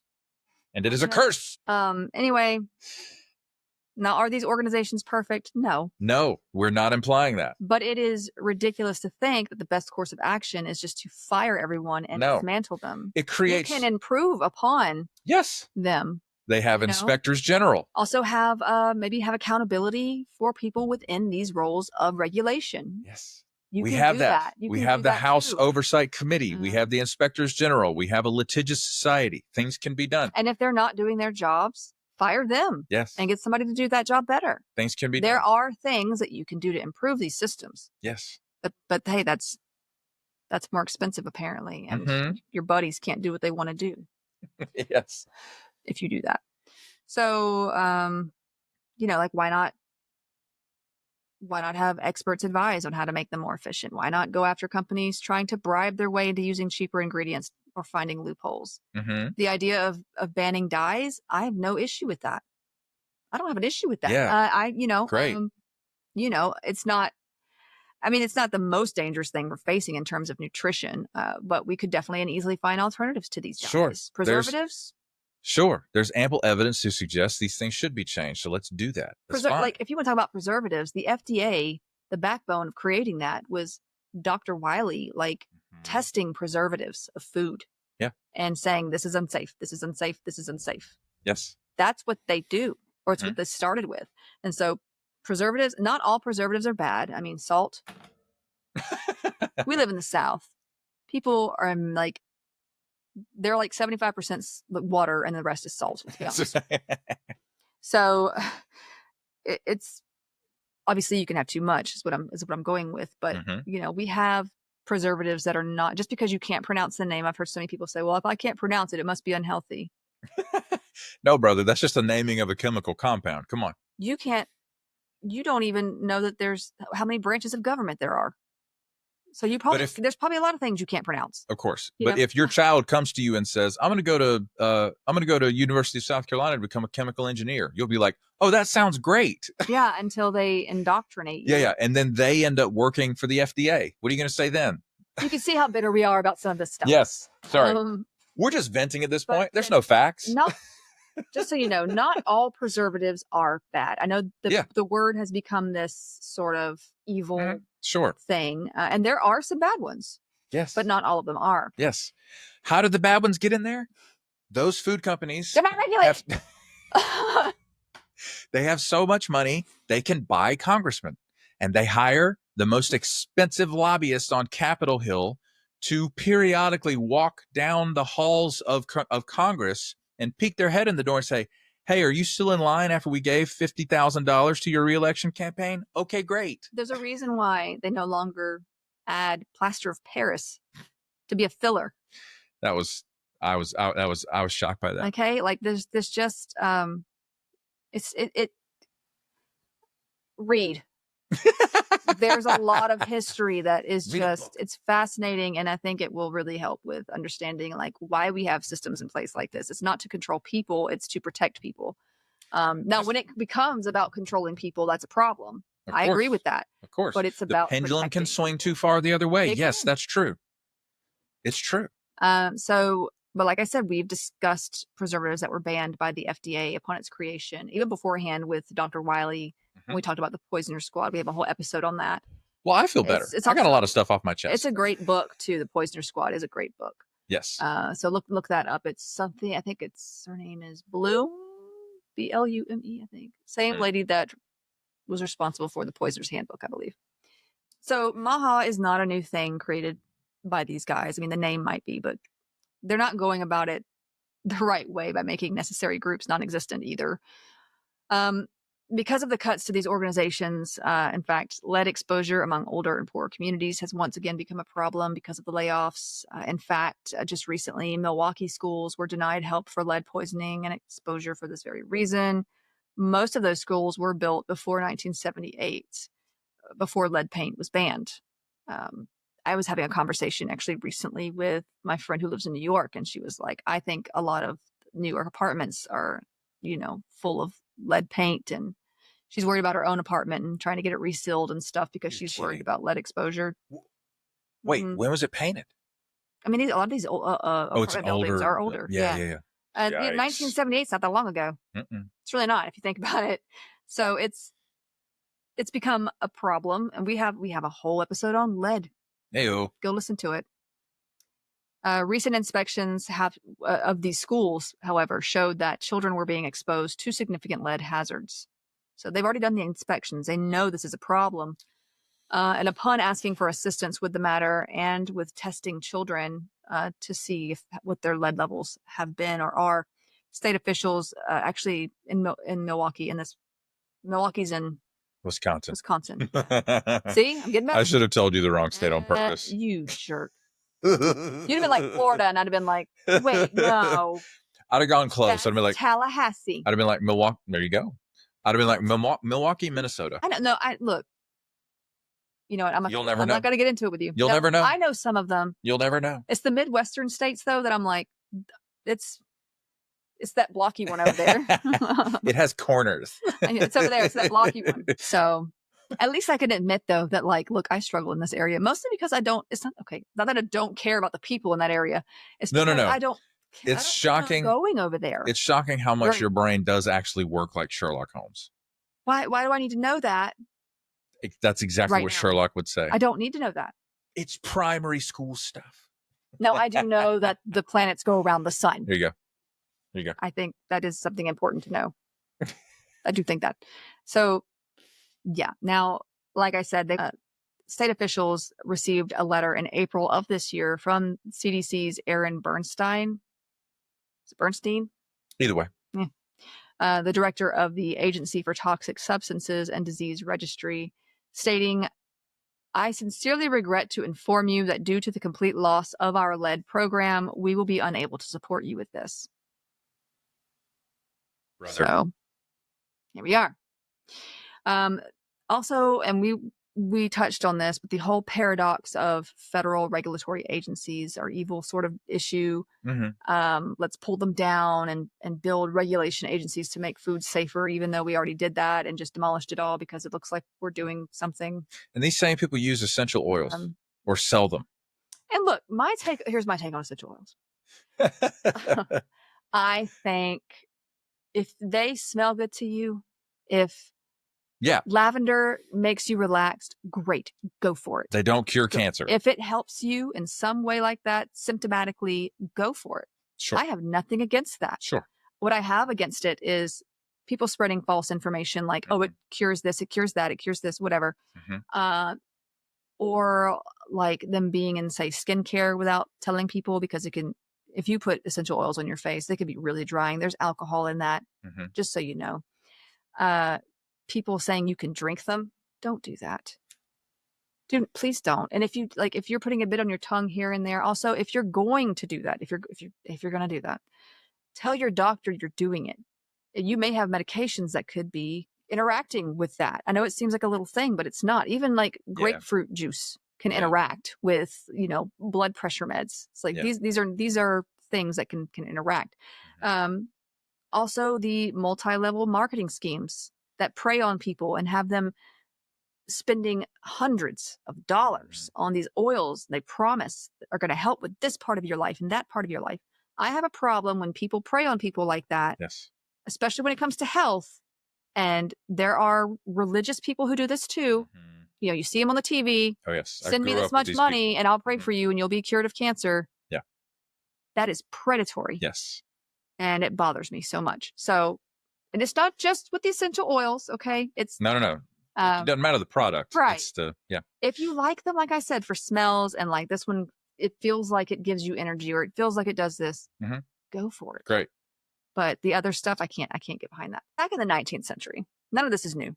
Back in the 19th century, the late 19th century, populists, which are these like politicians that are trying to relate to us ordinary folk, on certain issues that are deemed neglected by the more elite. A lot of these that were for the independent farmers of America basically went after the monopolies and corporations. I say went after, but like verbally attacked these corporations for their unfair advantages financially and circumstantially, which sounds great if you're an independent farmer. You're like, yeah, I could back that, right? They also were not into government affiliated associations, basically labeling them as an enemy of sorts. Because here's the thing: if you're going to fight, you need an enemy, right? That's a good point. That's what they're, and they have to find that enemy, that scapegoat, something. So smaller companies took advantage of that lack of trust from those associations, and basically got these populists to believe the answer was complete deregulation. But if they do that, then that means they're not regulated either. No. Okay. In turn, this just left room for the corporations and elites to not be regulated and get away with all kinds of stuff and further exploit workers and competitors. So, like, if you want society to be safe and healthy, it does not make sense to tear down associations built to do just that, because just because you don't trust the federal government. Like, you don't have to trust the federal government. I'm not telling you to. But you don't have to trust the federal government to understand evidence-based science and healthcare. I worked for the VA as a nurse once. Made me a federal employee. Mm-hmm. But it didn't mean that I was a secret op for the government, right? Not everybody considered a federal employee is going to be like, I agree with everything that the federal government says and does. No, brother. No. Scientists, chemists, all those things, part of their job, like with the FDA and CDC, is to get things like litigation to be like, this is unsafe and we need to do something about it. Whether the politicians listen, that's another tale. Yeah. Right? Now, can they be bought out? I'm sure. Yeah, politics are involved because people are involved. Mm-hmm. We get that. We're not ignorant of those things. We're not naive. Part of politics is figuring out what your voter base wants. Yes. Lying and just... If you can win their unquestioning devotion, you can move mountains. But yeah, so... Now, I've seen the political move before as well, where a campaign comes in and blames the current faults, deficiencies, or problems on the other side. This happens all the time, a lot. In a two-party system. It will always happen in a two-party system. Which I'm pretty sure George Washington warned everybody about back when he was president. He was like, y'all probably shouldn't do this, but here we are. I mean, he had his own problems, let's be honest. Mm-hmm. Now, they know what people who would support them are angry about, especially now with social media. It's everywhere. Mm-hmm. You know, if you got a problem, it gets blasted out there, right? Mm-hmm. A lot of people have no filter when it comes to social media. They don't need any kind of chip to figure out, you know, what you like or don't like, what you do and don't do. It's all over the internet anyway, because we just put it out there. You're already giving them information. I'm just saying, like, also, you have a social security number. You know how easy it is to get information on you? You know, at the VA, I don't know if they still do this, but at the VA, your patient identification number was your social security number. Yes. It was written on everything. Yes. So, not a great move. No. So, yeah, they blame the other side for controlling or trying to control us, trying to regulate our lives with rules and getting into our business. So, you know, but on the other hand, they're doing just that. Mm-hmm. So it doesn't make sense. So what is the MAGA elite? Because make no mistake, these people are the elite when it comes to money and power in our country. None of them are like us. They don't like us. Nope. They don't like you. Nope. They like your money. Mm-hmm. They don't even know you. They don't care about you. No. The top 5% could absolutely care less.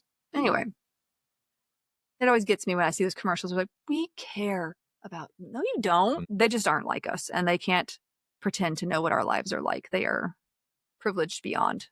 They're insulated from regular existence. So they have to do with, or to gain from deregulation. Like, what they really want is your approval and desire to tear down these regulatory services that would make them less money, give them less power over their businesses or those that sponsor them. And so, like, they want to get rid of the regulatory services that prevent them from getting more money.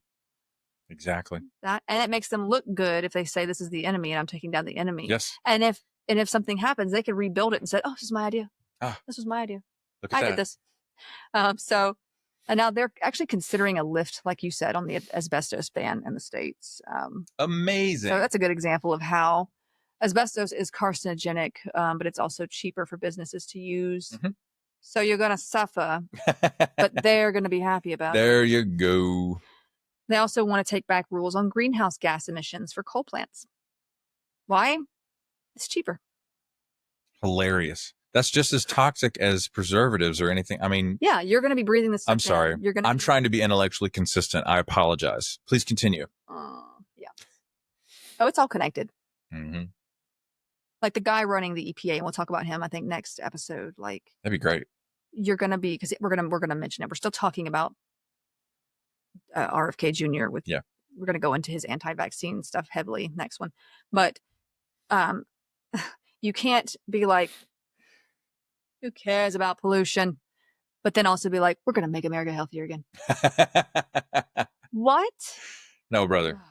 So, yeah. So why is this RFK Jr. guy so bad for Health and Human Services?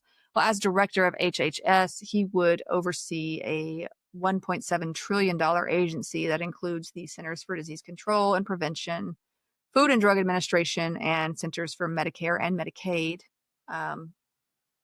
I mean, well, other than the fact that he has he's just not qualified, as he has no experience with the healthcare field at all. He should be working at the EPA. If he's going to work anywhere in the federal government, he should be at the EPA. I mean, he has more experience with that. Yes. I'm not saying I like his take on No, I don't want him working anywhere in the government because he literally doesn't believe in germ theory, as he said in his own book. He did. But this is true. If we're forced to burden ourselves with his presence in the federal government, it should be the EPA. Anyways. It would make more sense in terms of experience. I mean, he has no experience as a provider or even on the business side or whatever. He has he's no experience with the FDA, CDC, World Health Organization, NIH, any of those outside of his fringe conspiracy beliefs against them. He's a promoter of misinformation against most scientific data and the collection of that data. And honestly, against modern medicine at all. I mean, he's, like you said, he stated in his own book, I believe it was the real Dr. Fauci, which I'm sure he's made plenty of money off of. Who wrote that? He did. He wrote. Are you serious right now? Yeah. You can actually you'll actually find interviews with Dr. Offit. Paul Offit. Paul Offit on who is a brilliant pediatric immunologist. Yeah.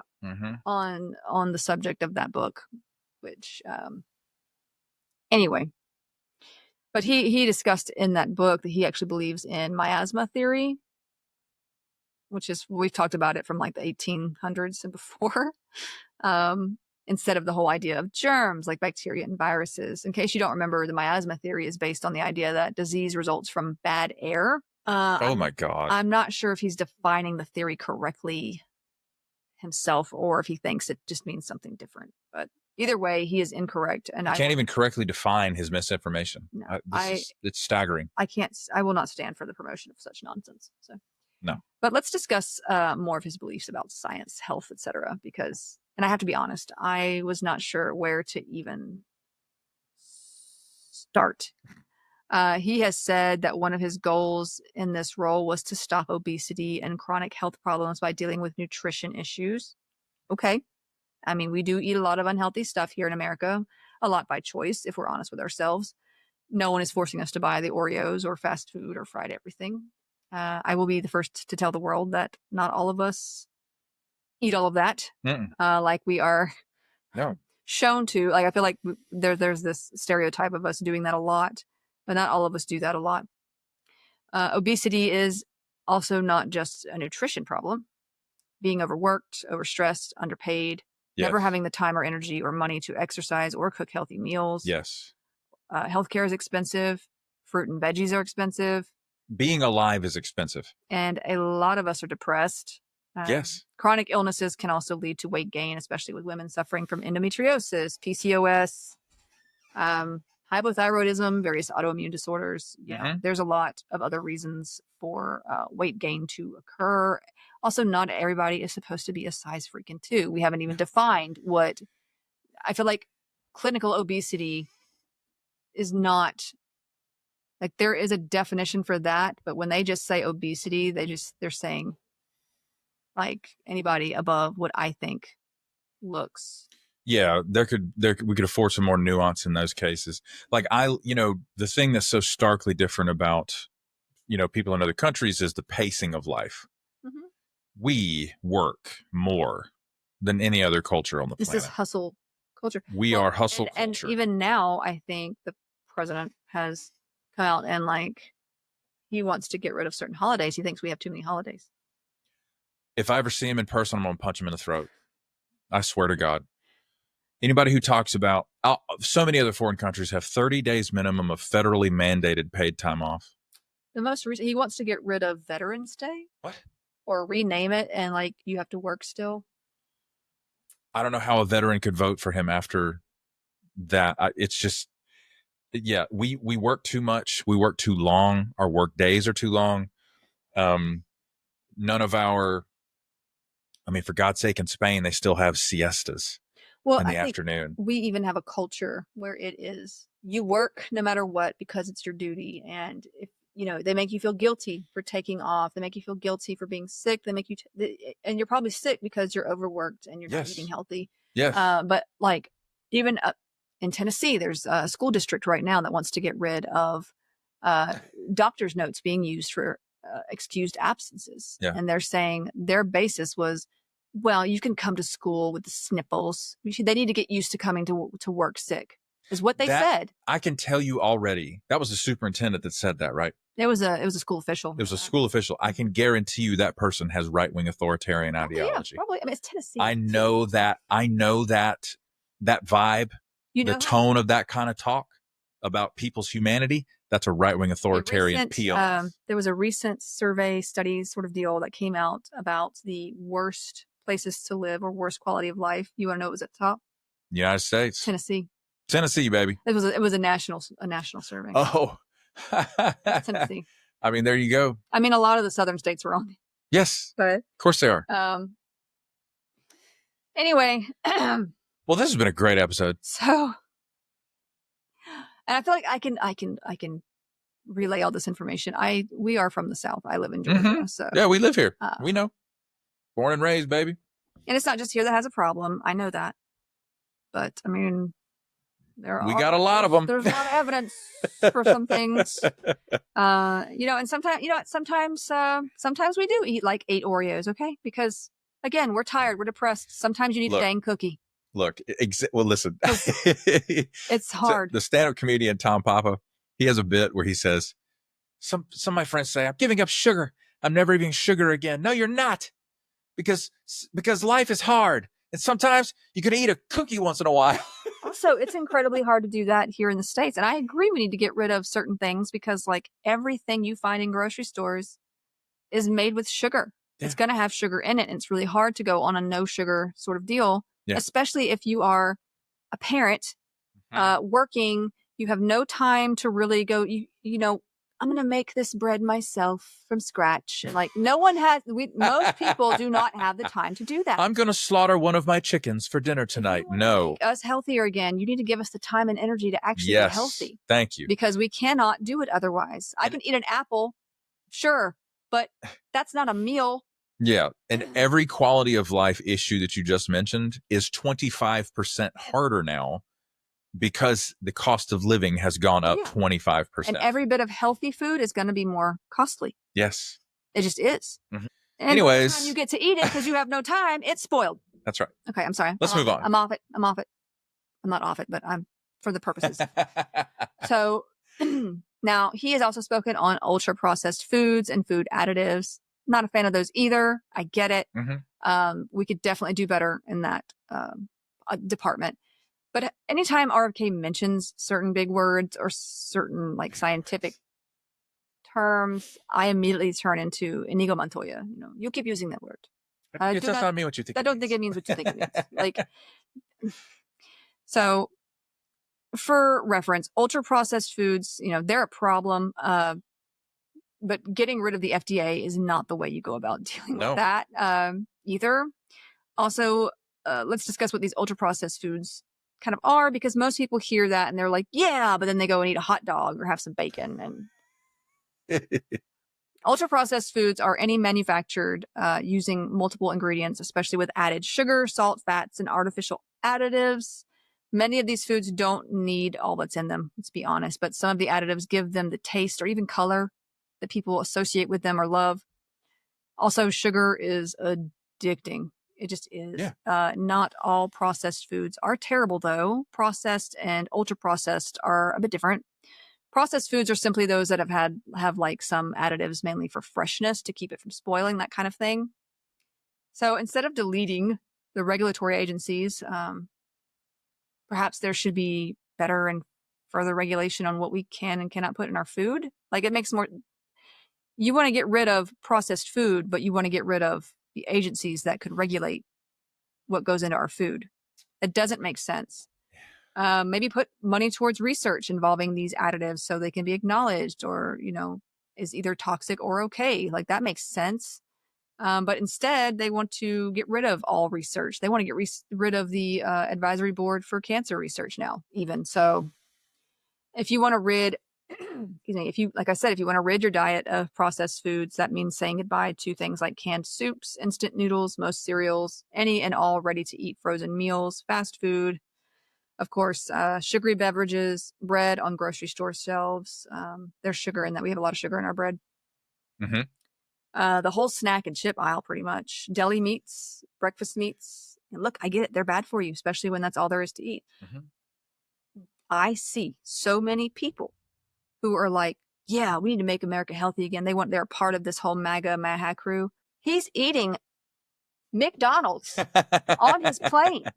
Yep. And these same people who follow all of that, they're choosing to eat. Do you think he's going to make McDonald's healthy?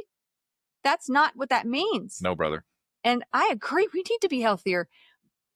But like you saying that, and then while you're eating like crap, makes no sense. You're not even trying. I'm sorry.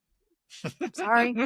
It just bothers me so much. At least I admit, like, I eat unhealthy sometimes. I do. I know that doesn't make sense.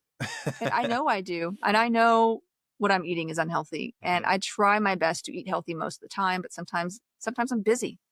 I'm a mom doing research. Sometimes my kid wants chicken nuggets and I have to figure out the best option for myself in that regard. So, and a lot of restaurants use these processed foods as well. So don't think going to a restaurant is doing you any better. I would love healthier nutrition, to be honest. I would love a healthier nutrition system. I just think what we have to know what that looks like, and we have to commit to the cost, and we would need well-staffed regulatory services to do this, and research teams. Oh, and you would need to make healthier food less expensive. Sometimes people don't eat healthy because they can't afford it. Have you walked into a Whole Foods? Brother, we don't shop there. Like Whole Foods are great for you if you can afford it. It's a privilege to be able to afford healthy food. I haven't been inside of a grocery store like that for years. I cannot imagine what their prices are now, especially now. Now, some are, and it's a very privileged thing to say, well, I only eat Whole Foods or what. Okay, great. Good for you. The rest of us, we're just trying to survive. We would like to eat better. We would. It's like Kim Kardashian being like, go to work. Kim, you've never gone to work, honey. So yeah. Some are eating a lot of these foods simply because they don't have the access or privilege to eat healthier foods. And that's just the way that I've helped with community food banks before. I've seen what they give a lot of the poor communities and what they have access to. Yes, discarded food.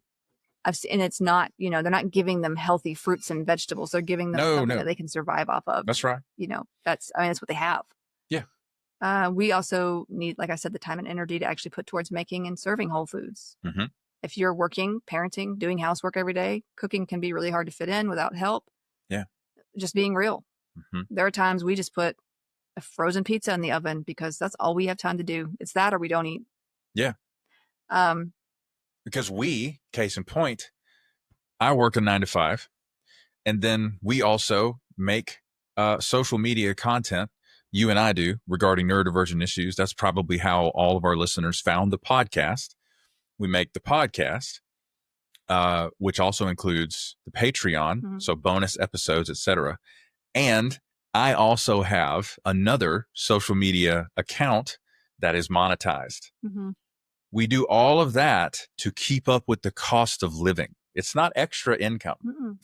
No, it's and I take a cholesterol medication, mostly because of family history, which is a non-modifiable risk factor. I take medications, not for sure.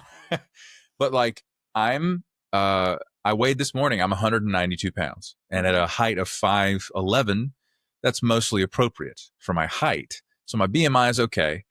But even so, I have to take a medication because family history wants that bad cholesterol to go up. Well, if my margin gets any smaller, I'm going to start eating worse. It will require we quit one of our jobs to give us the bandwidth to not die young of a heart attack or stroke. That is literally the situation we are put in by American culture and economy. And I don't hear any elected officials saying anything about that. Well, and hospital CEOs are going to love that because... Of course. It's more money for them. Yes. And insurance is. Yeah, baby. I hate insurance. Insurance companies love car accidents and heart attacks, babe. They don't have to pay anything. I cannot stand insurance companies. Yeah. Anyway, so I'm sorry. I keep getting on the soapbox of things, and I'm just like, it just ticks me off. It just really makes me mad. How far? It's injustice. Well, because the access to healthy food is. You said it. Not really there for people who need it, that you can't afford it, you can't get it.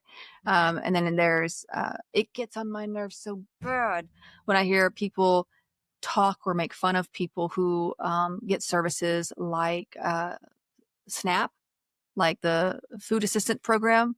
And they're like, well, they're just spending money on junk food. I'm like, they're spending money on what they can afford to spend this on. That's right.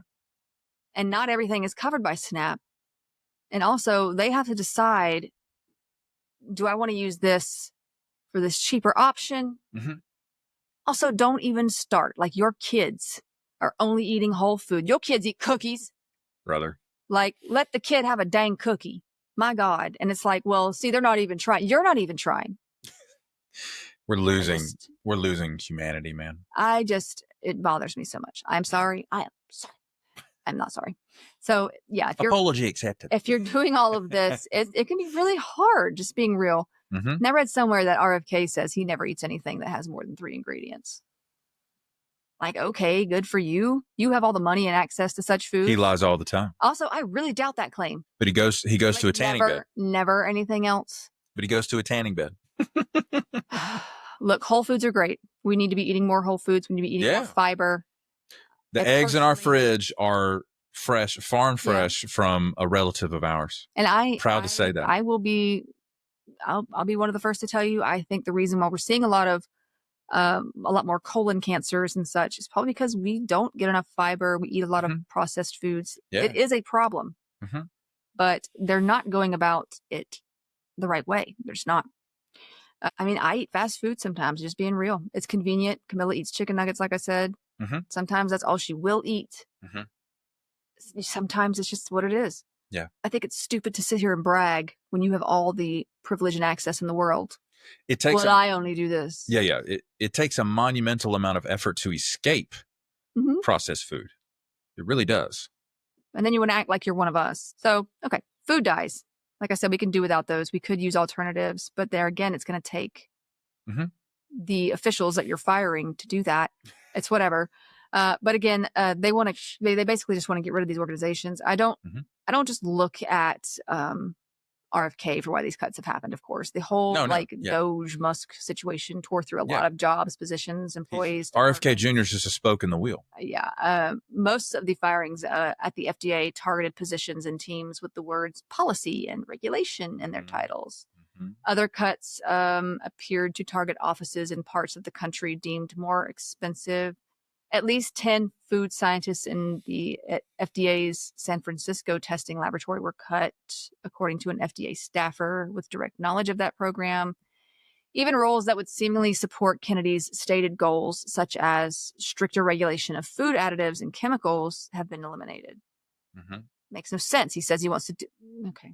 And I'm not simply blaming him for these firings, but it's like, obviously the goals are not like, they don't fit the other goals or something, because it's not working. It's almost like they're all lying about stuff. So about 15 scientists working in FDA's Division of Food Processing Science and Technology in Chicago have lost their jobs.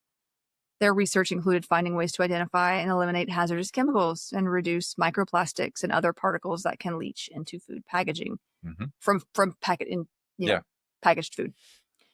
According to one news source, those remaining at the agency are now trying to pick up some of the critical tasks performed by their fired colleagues. This includes notifying consumers, industry, and doctors about emerging safety issues, including food recalls, import alerts, drug side effects, and supply shortages.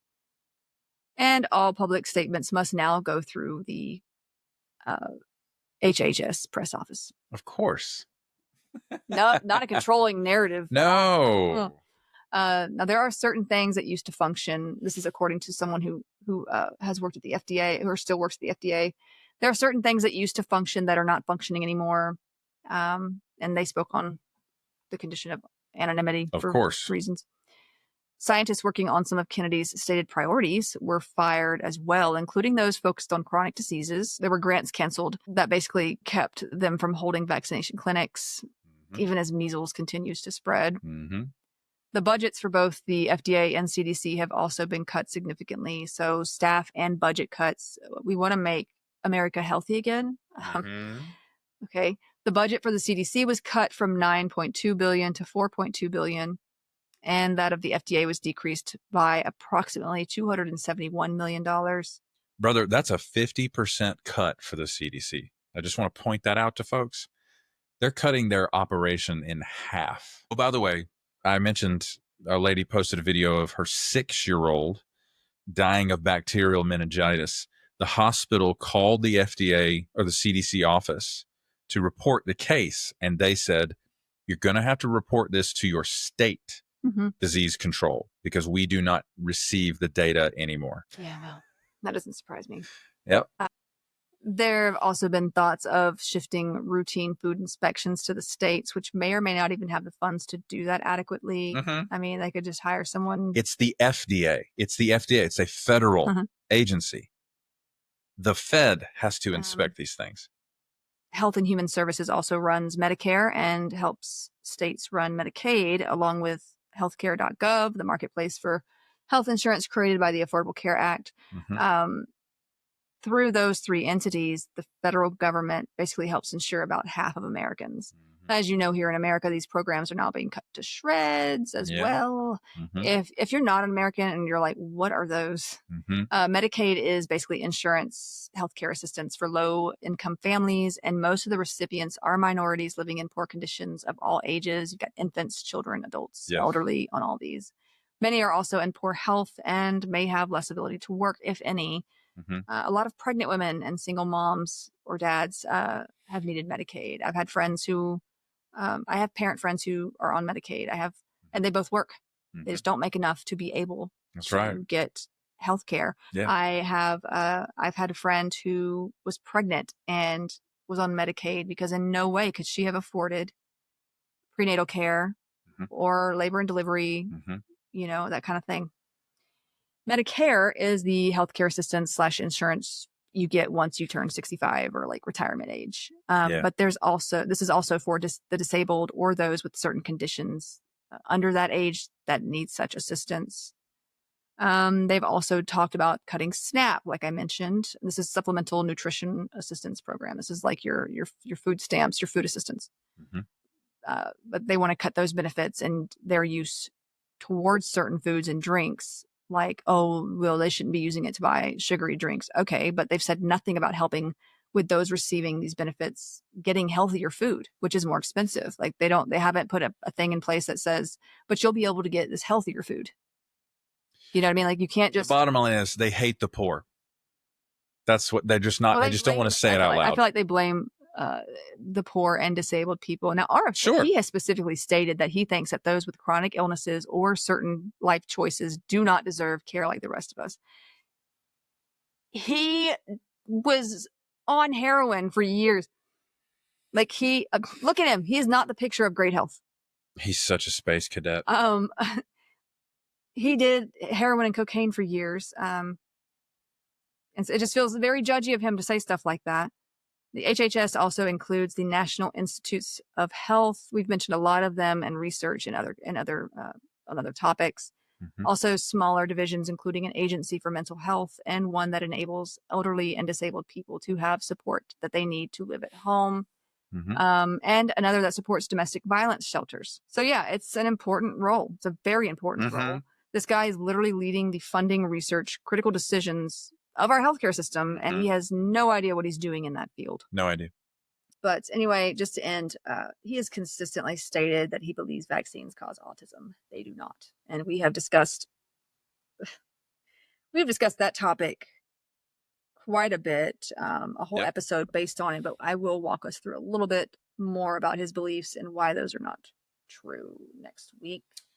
Well, I feel good. I feel good. I got a lot off my chest. This was a long episode. I honestly may end up having to like bring it back and put like our ending on that and just attach that next one to that bit, because we're at like 3 hours right now. All right. Well, that's going to do it for this episode. Thank you all so much for listening and watching, and we will see you in the next one. Stay tuned for more on this next week. Part 2. Yeah. Bye. Bye.